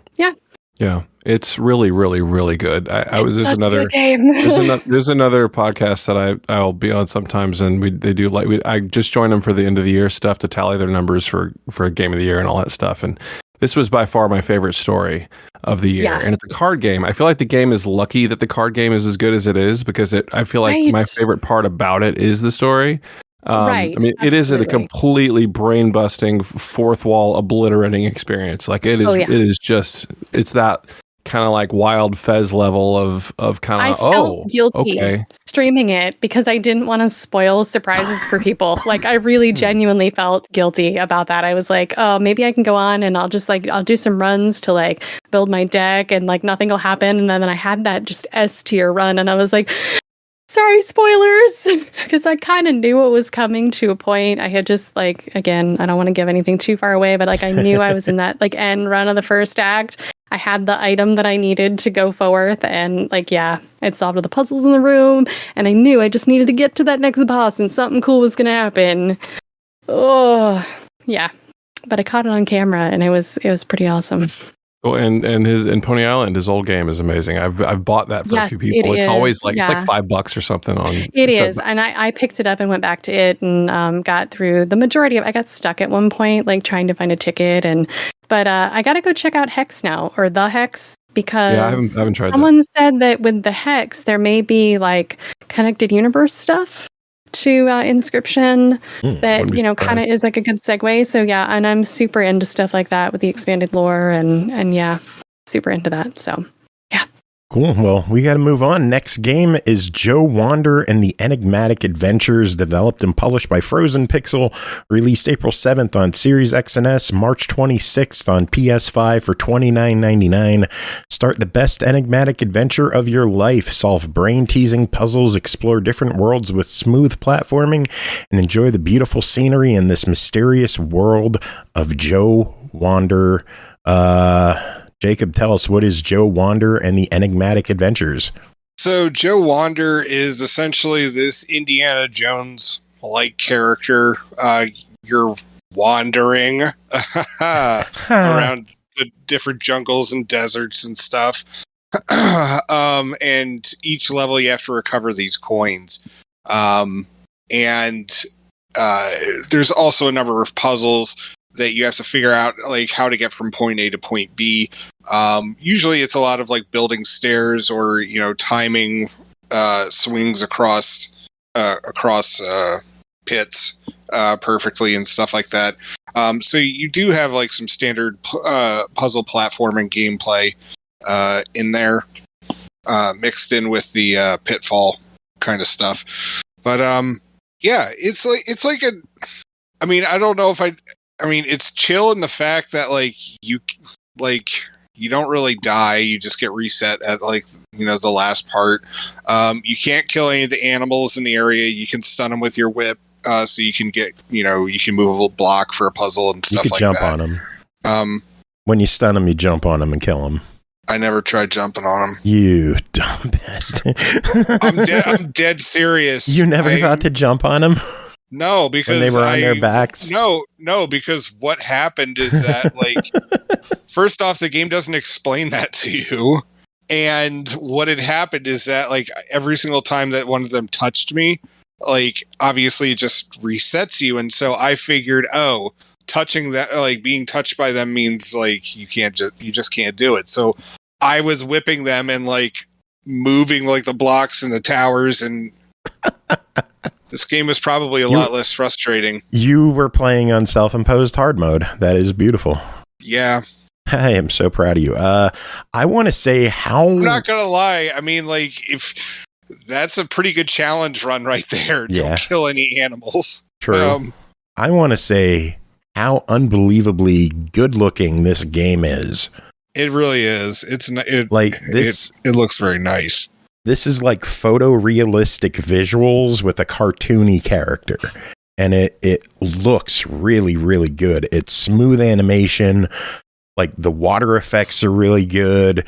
The wind effects on the plants, the grass goes down as you walk on it. It's visually it's a surprisingly really good game.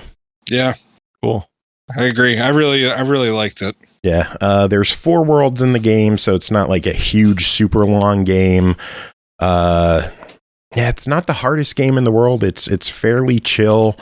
There's some challenging bonus stuff in the game. I didn't mess with any of the bonus levels yet. I've still been working on getting through the main game.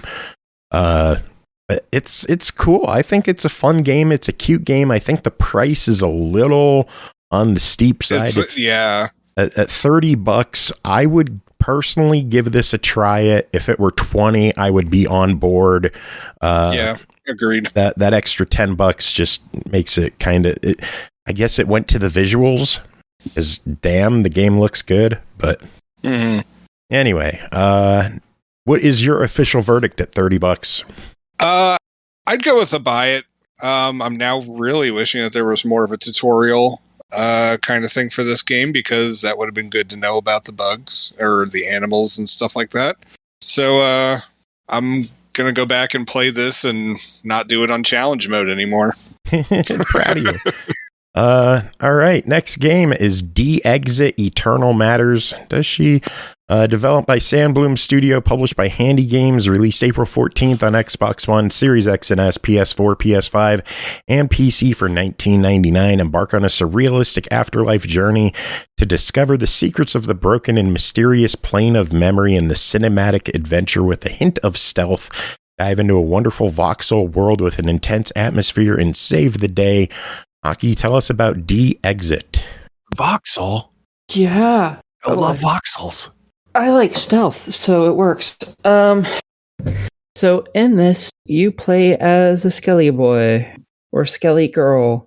You're a Skelly, it doesn't really matter. And you wake up some fucking where. I'll be damned if I know, and so do you. And brand new world of what the fuck is that, and what the fuck is this?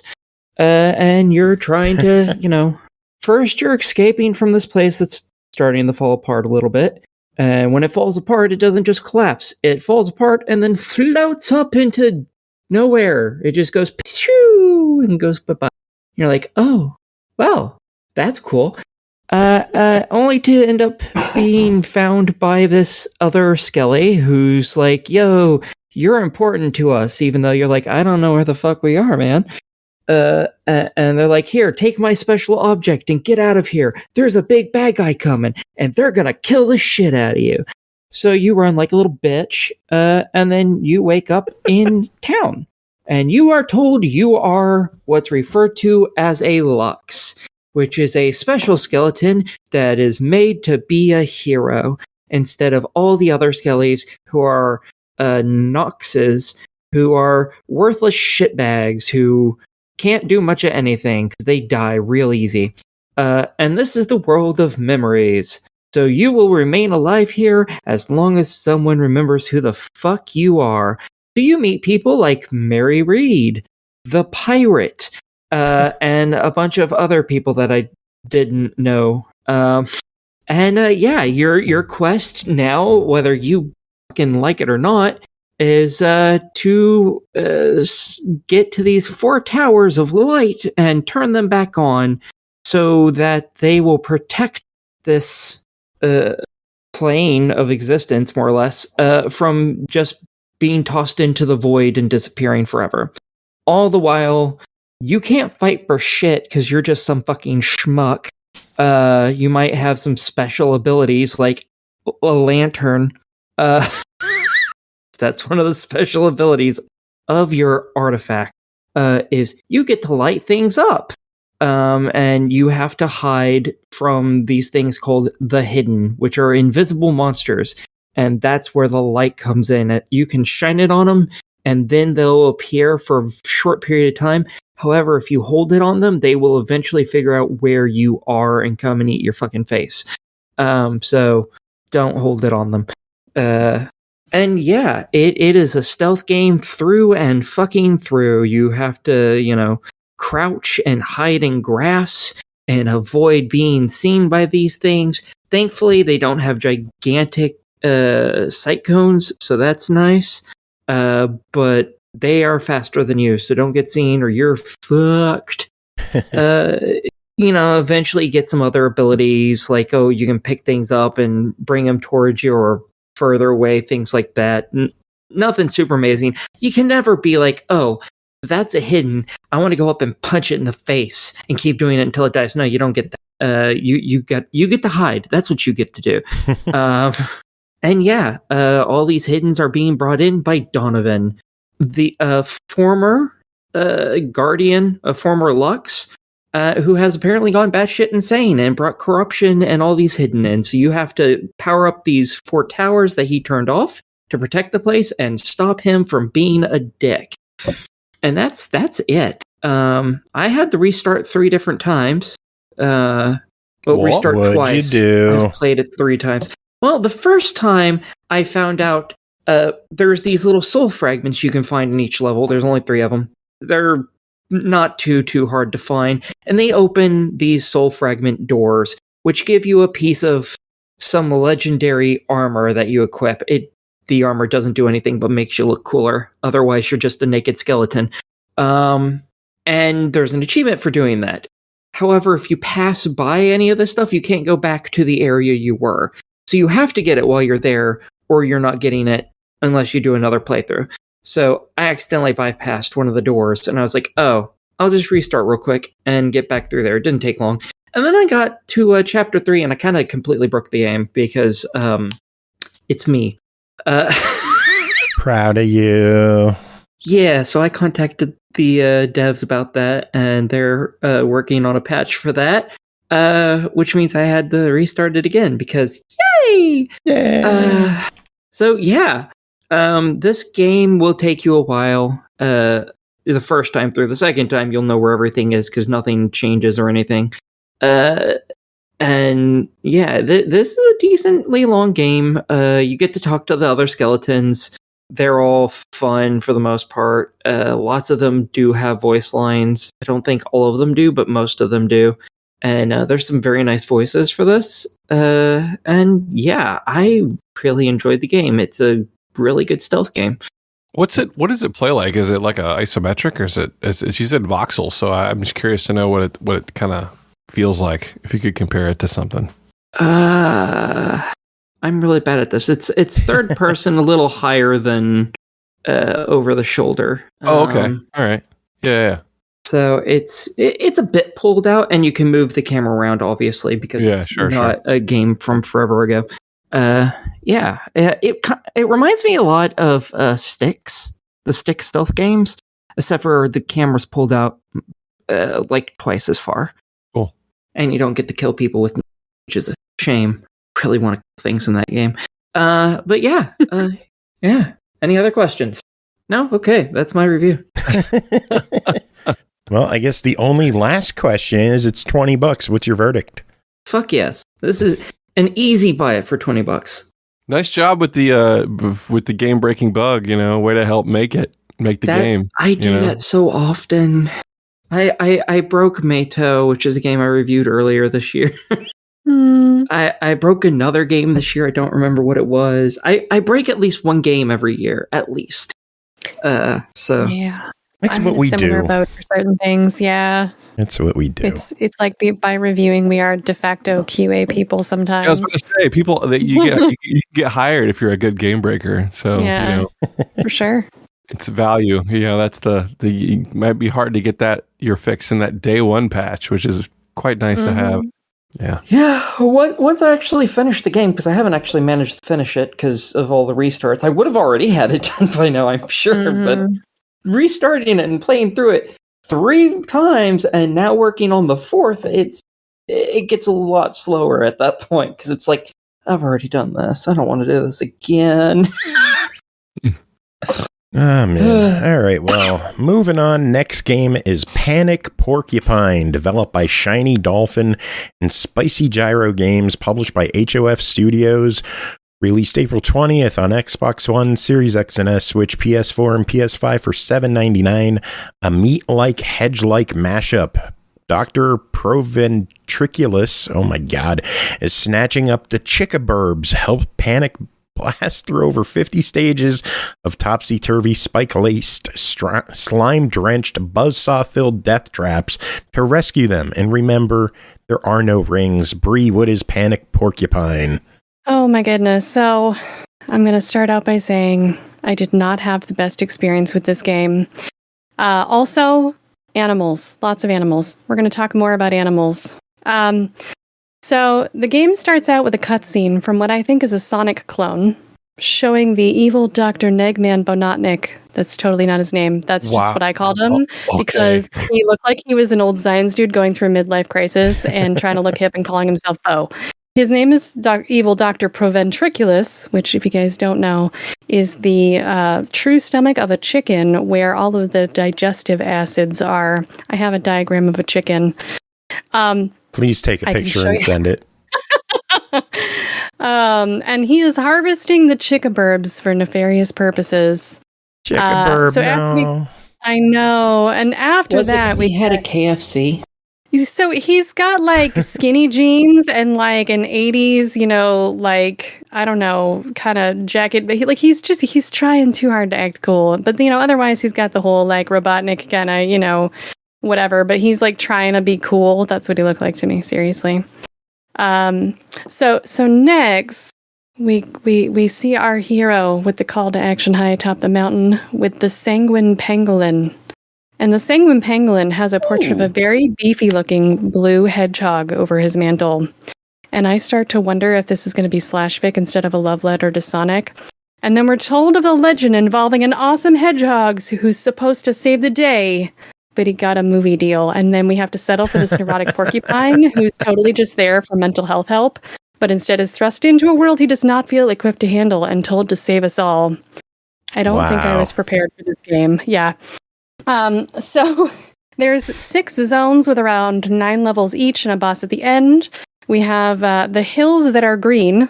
This is just I'm sorry. I don't need to. Yeah, no. I'm gonna get there. Continue. I'm gonna get there. Trust me. And then we have Big Top Bedlam, which is kind of like circus-themed casino nights. We've got the construction zone, the Haunted Hill, Winter Night, Lobotomy Labs, which is kind of like the chemical plant zone. So kind of like a mix of things from like Sonic 1 and 2, right? And then I'm going to be honest, the big boss at the end, I did not see with my own eyes. I had to watch video of other people's gameplay that were actually good at this game because I got stuck in zone 2. All right. So it started out okay. Like we get this total Sonic vibe. And by level 5, I was stuck. There's a spinny pole mechanic that was so frustrating. And you've got unlimited lives, which is great because you're going to use all of them. How frustrating was it? Yeah. I wrote a note to Joe. I'm not going to repeat exactly, but I'm gonna explain because this is the story. This is story time here. I was so frustrated. I had to take a break to do anything else, so I ripped apart my couch chair to finally replace the springs at 2:00 in the morning. That's how frustrated I was. 10 out of 10. True story. Wow. The other human in my house was just like, what the fuck are you doing? And I was like, this fucking porcupine. I'm playing Panic Porcupine. Leave me alone. I know, right. So I came back to it later. I'm finally able to get through the level, but I met with my next issue almost immediately. And it's this thought that's been creeping up on me this whole time. The game isn't fast. Like, for me at this point. So in Sonic, when I was a little kid and I'm young and terrible at games, it still felt fast, and that was fun. In Panic Porcupine, I had to stop and think about the physics so much, I barely progressed through a really short level in a reasonable amount of time. In Sonic, in Sonic, the goal is to get to the end and save your Bun and Birdie pals. Even if you weren't great at the cool trick to get up the ramp or get all the coins, there's usually another way, often less rewarding, to get yourself through a section and to the end of the level, right? Panic Porcupine, PP for short, by the way, the ability to be a speedy running ring collector really isn't our goal. Like, you have to complete the level. To complete the level, you have to get all of the chickaburbs. There's still secrets to find, eggs to collect, but they really aren't required for progression. So I start going back through the old levels, see what I'm doing wrong. And then I find out that there's accessibility features, which was nice, and it did help. One of them, you can blur the backgrounds so that you can see the spiky I do like doom that better. Yeah, I'm watching a trailer of this. Yeah, that makes sense. Yeah, Nice. and then there's also a way to set it so that it does, like, essentially what would happen for like the first, I don't know, 10 levels that I did is anytime you died, it reset the entire level. All of your chickaburbs, you had to go back and find them all again. And there's usually somewhere between 3 and 4 per level. So there's a setting where you can put it on where you find the chickaburb, and as long as you don't exit the level, and that includes quick resume, I will say, I came back to it the next day, and it was like, oh, quick resume, you're still in the middle of that level you were screaming about.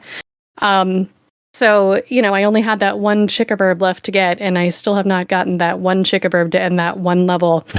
I'll get back to that. So I start to get a little further, found my way to about halfway through the second zone, and that's where I got stuck again. And so, like, I remember it being called a mashup with Meat Boy, and that's where it kind of like clicked in my head. So I started to look at the game through that lens instead of the like, hey, I'm expecting a Sonic game. Not that the original Sonic wasn't about its physics, but it also had stuff to do with the speediness, and those other things I said about, how you progress in a level were very different. This starts to look more like a precision puzzle platformer, more along the lines of Meat Boy and its level of frustration. And then I started to relax into it a little, just a little, That said, I screamed "fuck you, Porcupine" so many times over the last few days. It was suggested by the other human in the house that I talk about porcupine mating for my review instead. Would you guys like to hear some facts? Sure. Hell yeah, we do. All right, so female porcupines have a fertility window that's like a few hours long, right? So they got to go out, shake their thing, call all the boy porcupines to the yard, right? And then turns into Porcupine Fight Club. There's biting, there's quills flung everywhere, and finally, blood, quills, all of that, you get one victor. And he is so excited. He lets out this like fire hose pressure, full body, golden shower of urine all over the female before they can get down to business. Because you got to soften the quills, yo. Oh, geez. Usually have to pay money for that. So the short answer is ultimately I wanted this game to be for me, and it's not. It's for somebody. It's for people who are good It's at for Jacob, really obviously. precision platformers with a kind of puzzle element to it, right? The levels are pretty short. It's just figuring out how to get through them. And once you get good at the very, very precision required mechanics, you can get through the levels pretty fast, and it starts to feel a more like, you're expecting it to be with Sonic. And I wanted it to be Sonic with Meat Boy elements, but it just wasn't Sonic the way that I wanted. And the game's not bad or broken. It's not at all. It really requires dedication to the hard physics of the game, and I was not prepared for that. It looks like a cross between like I Want to Be the Guy and Sonic, like sort of like a mean game, which some people are interested, or some people dig. I don't know if it's like, you know what I mean? Like just a game that's there to throw the spikes in your face as often as possible. But I don't know, like, do you think someone who likes that kind of thing would like this? I think absolutely. If you just loved like Meat Boy, you loved that level of like try again. You really love that retro, like, but it's let me tell you about the spinny mechanic without repeating the things that I said to Joe because they're mean and I don't want to repeat them. But there's this pole where you have to spin on it and you release yourself from the pole to fling yourself. So physics, you only go as high as you are far. Like speedy thing go in, speedy thing come out, right? And so when you land back on the pole, you're spinning on the pole faster, and then you have to time it to release again to get a little bit higher, and so on. So you have to fling yourself with momentum as an example. And if you are just not prepared by the time it goes faster and you get out of timing, it's instant death. And it was so frustrating for me, that one mechanic just kind of like, and that's where I got stuck in the game. And I ended up finding some really fabulous footage elsewhere, but, to kind of see more of the game. And it looks like there's some really cool elements. I had fun with some of the levels, but that one mechanic was enough to just make me rage.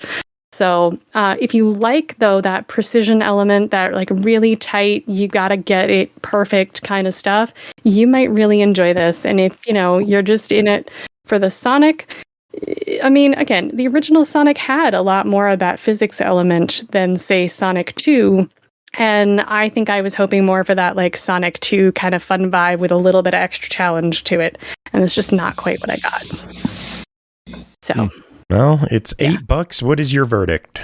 I would say, again, if you really like that kind of precision platforming, and you're in for that hard, like, Meat Boy frustration kind of stuff, like, it's at least to try it. But if you're coming at it looking for that, like, Sonic clone, this ain't your game. Cool. All right, next up is Mangavania, developed by Alexander Nikolaev, published by Sometimes You, releasing April 26th on Xbox One, Series X and S, Switch, PS4, PS5, and PC for $4.99 each. Yes, it will have stacks, so if you are into those, good news for you. Join the adventure as Yuiko, a young ninja who has gone to the underworld to find a cure for his brother. Free the lost souls to advance to the next level, find spirits in secret places. They will tell you a story or give you advice, explore dungeons, fight monsters, and meet new friends. Aki, tell us about your time in Mangavania. I'm glad that explained the story, because I didn't understand any story in that game. So basically, you play as this guy. You have to go collect a sword, and then you kill things and get to the end of the level. Usually, getting to the end of the level requires you to find some firefly-like things and kill them. I think like 2 or 3 or something in most levels to do that. And it becomes quite a bit of a simplistic puzzle, but a rather large simplistic puzzle, because some areas they might have, other locks where you have to find a key, so you have to go down this pathway, go grab a key, etc., etc. And it's just getting to the end of the level. None of them are particularly big. I think the longest one took me like 3 or 4 minutes to get through. And at the end of every level, you are graded from you're a fuck up all the way to you're super good, here's an S rank. And that determines how many upgrade points you get. And then you can upgrade your character with like, oh, now you have a bow. Or here's a double jump and things like that. So, somewhat useful. And then you just continue to the next level. There's 20 levels. Anytime you find one of the spirits, which, again, not particularly hard in most of the levels, they give you a little bit of story. Usually they have a tendency to say, oh, I'm not really stuck here. I was hiding, but then someone accidentally locked the door, which is, so much story. I just couldn't handle it. Otherwise, nothing in here really tells you a story. You're just going from point A to point B in every level, and there's 20 of them, and that's it. It's not particularly hard. Every enemy can be killed within a few hits. Lots of them with only one, thankfully. There is a lot of platforming in this. There are a few precision platforming chunks, but most of them don't require much of any precision at all. So it's not too bad. It took me like 2 or 3 hours to 100% it. All the achievements are just for beating each level. So yeah, that's all I have to say about that. Well, did you have fun with it?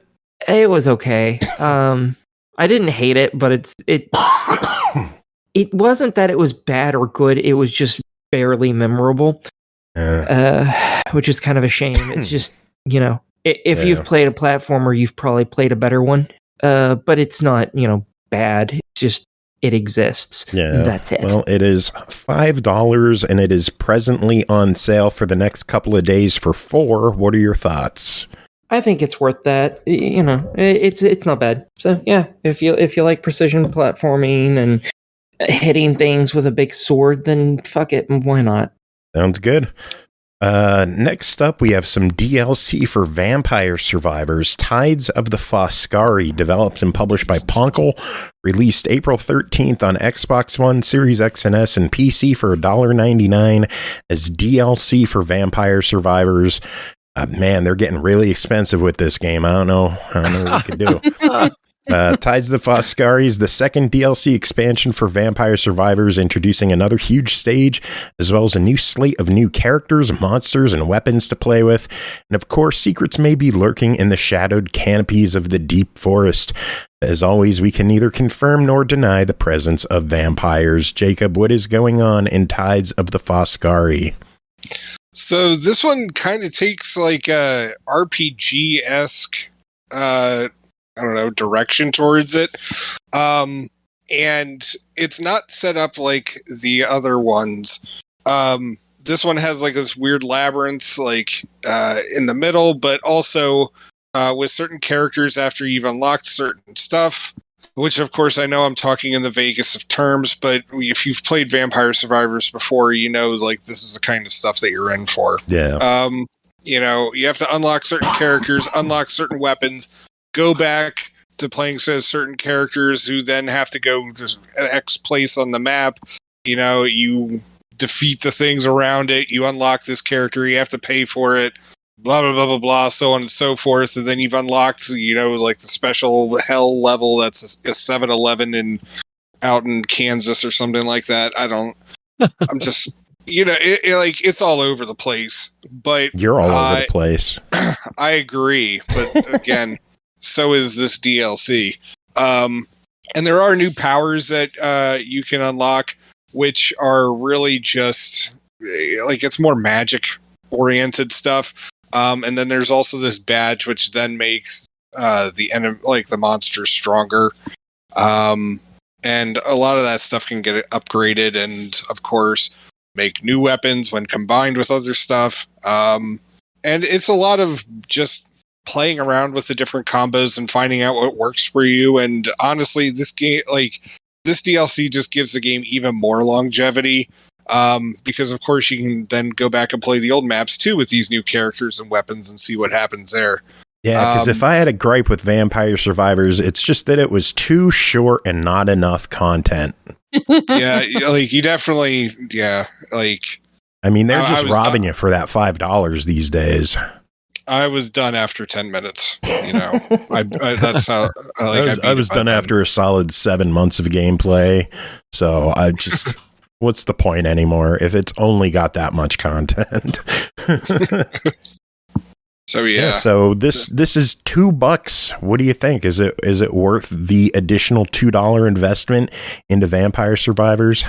Absolutely. I mean, all of the DLC has added a substantial amount of stuff to an already lore heavy game. So yeah, definitely pay that $2. Cool. All right, and finally tonight, we can't have Stemage on the show without some Ball Squad action. Grant, take it away. Ball Squad. Love it. Grant, you ready to talk pinball? Yes, I'm ready to talk about precision platforming. Precision platforming in Pinball FX. We've got 3 DLC batches to talk about. Let's go in order of cost. We'll start off with Crypt of the NecroDancer Pinball, developed and published by Zen Studios. It released on Xbox, PlayStation, and PC for $5.49 as DLC for Pinball FX.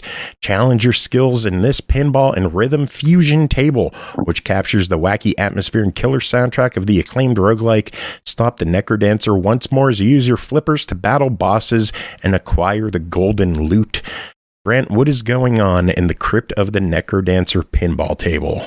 Well, Zen has done a number of game-themed tables over the years. They did Portal in the early days. They always try to take advantage of what the games did in their pinball mechanics, which I appreciate. I feel like I wish they would do more of this, not just stick with what you expect from a pinball machine, but do more video gamey things. And Crypt of the NecroDancer, which is all I feel like I can say tonight, it does a lot of that. One of my favorite things about this table is that it's very simple.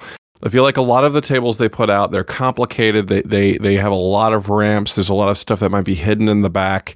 They can feel a bit overwhelming if you're not willing to just pull up the tutorial and kind of read through what the goals are for these tables. But Crypt of the NecroDancer is very simple. Like you can see everything that's available to you, and the game starts with these little dudes dancing around the table in front of you, like little bash toys that are animated, little pixelated guys that kind of move back and forth across the playfield to block your shots. So the coolest video gamey thing about this is that when you drain a ball, when you lose a ball, you don't lose it. You lose health, right? So if you choose to hit these guys or hit ramps or other things in time with the music, much like the game, you can gain health. And then when you lose the ball, you lose health. You travel through different levels through sort of a game, much different than you would in pinball. And it works really, really well. The soundtrack is banging. They pulled a bunch of, I don't remember how many tracks he said, like 10, I think he said. 10 Danny B songs something from crazy the game. Like that. Yeah. They haven't experimented with like time-based shots before. I will say the time-based stuff's a little weird because, when you flip your flipper and hit the ball has to travel and hit something else. So you're not really playing Guitar Hero on a pinball machine. You're attempting to make the ball connect with things in time. That's where the perks come from. But it's really cool. It's a very fun. It's really colorful. It works with the game really well. They built sort of a 3D model of the main character that sits up there and dances around and points to stuff and falls over. And it's really cool. It's got a whole different set of rules that you might not expect from a pinball machine. And this is the kind of stuff I want them to do. I want them to go, you know what? We're making games that replicate real life, but we have the opportunity to do something that is way more video gamey and the kind of thing that you can't experience in real life. And I think this table's a really good representation of that, in my opinion. Cool. Well, the table's sitting at $549. Is it worth it? Yeah, I think it's a pinball machine. So if you're in that camp already, I would call it a no-brainer only to listen to. The one complaint I have about the machine is the fact that the songs don't really loop correctly. What happens is when you beat a level, you sort of can spend time collecting jackpots and stuff, and then the song will end and there'll be silence and the song starts over. I feel like it would have been a really easy move to make the songs loop properly. And as an audio guy, that's just something I noticed. It can kind of pull you out of the vibe a little bit before you get back in. But other than that, I just love it. I think it's a great addition. And for $5, if you're a pinhead, it's a steal. For sure. All right, next up is the Williams Pinball Twilight Zone table. Developed and published by Zen Studios, released for Pinball FX for $9.99. You just crossed over into the Twilight Zone with a pinball that isn't and flippers that aren't. Keep telling yourself it's only a game. Earn high scores that are from another dimension with this classic joining the Pinball FX library. Grant, what's going on in Twilight Zone? If nothing else, the advertisement for that table is really good. It is. I completely agree. And that write-up is really good. That's probably better than anything they had for the actual table. But yeah, I'm with you. So that's a shame. I mean, so the game, this is part of the Williams line. So this is part of the real life pinball recreation series. They basically take like real Williams games, the original, chip-based soundtracks from the 90s and recreate them, and also add their own flair to it. So if you play their version, there is a spaceman over on the right that shoots lasers at the ball. Doesn't change gameplay. Or you can turn that off. You can go vanilla and play with, true physics and just play the game as it was intended. It's a Pat Lawler game. He did Addams Family and Whitewater, like Funhouse. Like he did a lot of 90s classics. He's one of the kings of pinball, and the game is designed really well. It's a wide body machine, which is a game that's wider than usual. It's big fat table. This is not my favorite pinball machine, I will say. I've never been a Twilight Zone guy, but I will tell you, if you are, this is absolutely the best recreation of this table I've seen. It has a couple really funny quirks about it. There's this thing called the Powerball, which is this little ceramic ball that's slightly bigger than a normal pinball that will show up, and the game knows that you're playing with the ceramic ball, and it feels different. They did a really good job creating the physics of that. But it's solid. I mean, it is a licensed recreation of the original Williams game. Again, not my personal favorite, only because I love games with a lot of flow, and this is a game with a lot of like shooting and stopping and toys and stuff. And so that's more my preference, but the game really is a perfect recreation of the classic that a lot of people know from the 90s. So, well, is it worth the $10 price tag? If you know Twilight Zone and you love it, it's great. If you are able to play the machine really close to your monitor, so you can see all of the detail and all of the places the ball could disappear into, so you can really pay attention, I would also say it's worth it. It's a classic. It's very deep. But it is one of the more difficult ones, in my opinion, to recreate virtually, but it's really well done. So if you like Twilight Zone, hit it. And if you're not sure, watch some gameplay. And if you're not sure, all the tables have free trials that you could download and give a spin. I think for a few minutes it lets you play them. I'm not sure what the trial situation is on all the tables, but you could fire them up, give them a play for a couple of minutes, and see if it's worth your $10. But yeah, you can play them all for I think like a minute or two with no penalty or anything more than that probably. But yeah, all tables outside of their whole Pinball Pass thing, you can give a shot. Yeah. So. All right, and finally, we've got the Godzilla vs. Kong Pinball Pack, developed and published by Zen Studios, released on Xbox, PlayStation, PC for DLC for Pinball FX for $14.99. Godzilla and Kong unleash their powers in this epic pinball pack, play 3 monstrous tables, and be the king of the leaderboards. Grant, what is going on in the Kong and Godzilla pinball extravaganza? Yeah, so this is the 3-pack, 3 tables, 1 Kong table, 1 Godzilla table, and then a Godzilla versus table. Yeah, so this is not black and white King Kong. This is not classic Kong. This is Skull Island Kong. This isn't classic Godzilla. This is not. You're not going to hear. You're going to hear the stuff you might expect from a modern Godzilla. So in terms of the treatment, it really just depends on what you're into. I like all of it. But just wanted to put that out there because it may be a surprise if you're expecting something a little more classic. My least favorite table is probably Kong, and it's only because I didn't quite wrap my head around it. It is one of those tables that has a lot of shots. You're not quite sure where they go unless you have a good view. It isn't quite as flowy as some of the other ones. It's like a huge mountain, isn't it? It is. It is sort of a big mountain in the back. And there's nothing wrong with not knowing where your shot's going to come from, but there's some stuff that goes on back there that you can't necessarily see. The big theme with these tables is density. I feel like if you're playing with a vertical monitor, you're going to get a lot out of these tables, but there's some stuff it's just hard to see. And that's kind of a thing. If you're able to sit up nice and close to your big monitor or TV, I think you can take it all apart. But just reading the text on the inserts is kind of hard to parse. But that's just how it is anymore. Kong's cool. I think that my second favorite's probably the Godzilla versus Kong table. Again, very modern.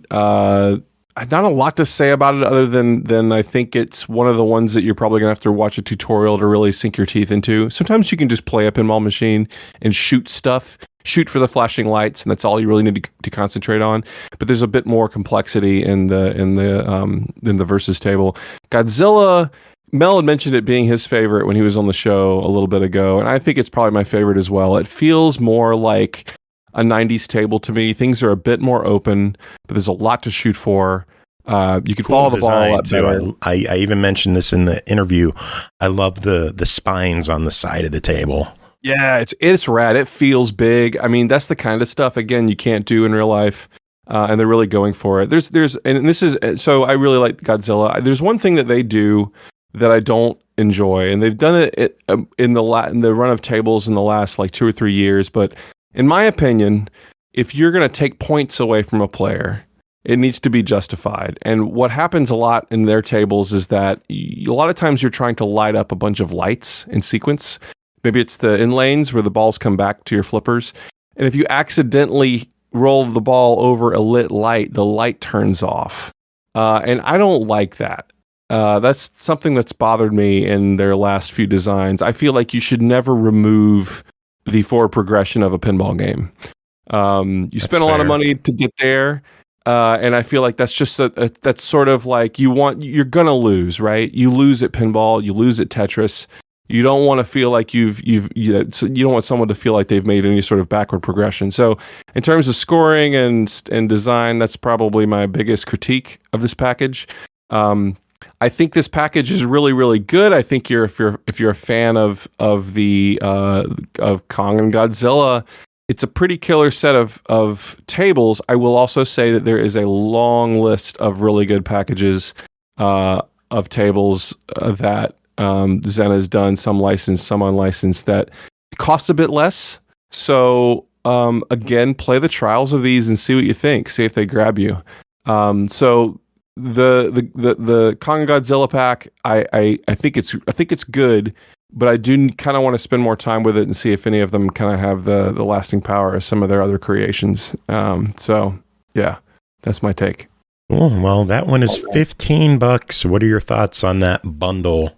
I this is more of a try instead of buy, in my opinion, and they're very easy to try. I feel like Godzilla is the strongest of the three, not as big on the Kong one, and 15 is a bit more than you might pay for some other packs from them. But I feel like they are really they're solid tables. It's just a matter of the kind of pinball you like. Yeah. So I think it evens out in that it being $15 for 3 tables is the cheapest option per table for this batch of releases. I know at least on Xbox there was a Marvel release as well that brought back a bunch of old Marvel tables into like a $30 package. Unfortunately, we didn't get to check that one out. I didn't even know that one released until I fired up the game and saw that one sitting there as well. But I didn't know that was there. Tables. Yeah, I didn't realize that. Yeah, I thought that was one of the ones that was not included in the new release. But that's great. Those are some great tables in there. Yeah, I know. I love the Marvel tables, so to see those come back is awesome. So I'm probably going to pick those up eventually. Yeah, but, and they did release a bunch of free shit too. Like there's like the original Sorcerer's Lair is available to play for free. Fishtails from Williams is available for free. So if you're just in the mood for some pinball, they got 3 tables free if you just download the client. So if you want to bang some balls around, smack some balls, right? You know, they're there. This show's just balls and teeth, and Jacob knows all about that. There've been so many. There were a lot of animals too. Let's be fair. All teeth and animals. Again, Jacob is highly qualified. There were so many teeth in this, like more teeth than expected. Right? Do you have a Tron song that has teeth in it, or like tooth, or? No. I mean, where's the album? Let's see. He starts small. Jacob knows about that. Yeah, I've been with you for years. He ends small. Yep, Jacob. He's good there. I put out the effort that you give, so this one would be perfect for our show. Number 4, religious discussions. Grant, I haven't heard the album in a good number of years, so I don't remember any of the tracks off the top of my head. Which is your favorite? What should we end the show with? Play the 29792-458. Cool, will do. 8675309. That's right. That's the speed of light, and that's the Light Sailor song. Play that one if you're going to ask me. Sounds or good. Just play 8675309. I mean, whatever you want to do. Well, one of us will get us a copyright strike. One of them won't. Hopefully, won't. So I guess we'll find out. But that is it for this episode. Thank you, everyone, for hanging out, keeping us company. Thank you for being here. Grant and Bree, thanks for taking the time to come hang out and spend the whole episode. Big thanks to Adrian for coming on, chatting about the game. Cavity Busters is out now. You could check it out. It is a pretty gory, crazy, over-the-top Isaac-like. It is absolutely worth checking out. Does anyone have any final words to end the show? Drink more, talk less. I stopped playing Vampire Survivors because I got addicted to Inscryption. Oh, wow. There you go. It's a good game. I mean, currently I'm still addicted to Disney Dreamlight Valley, so shocker. Of course you are. I wish I was addicted to Disney Tron Identity, but it's over. You know what I mean? Like just like this show. Rude.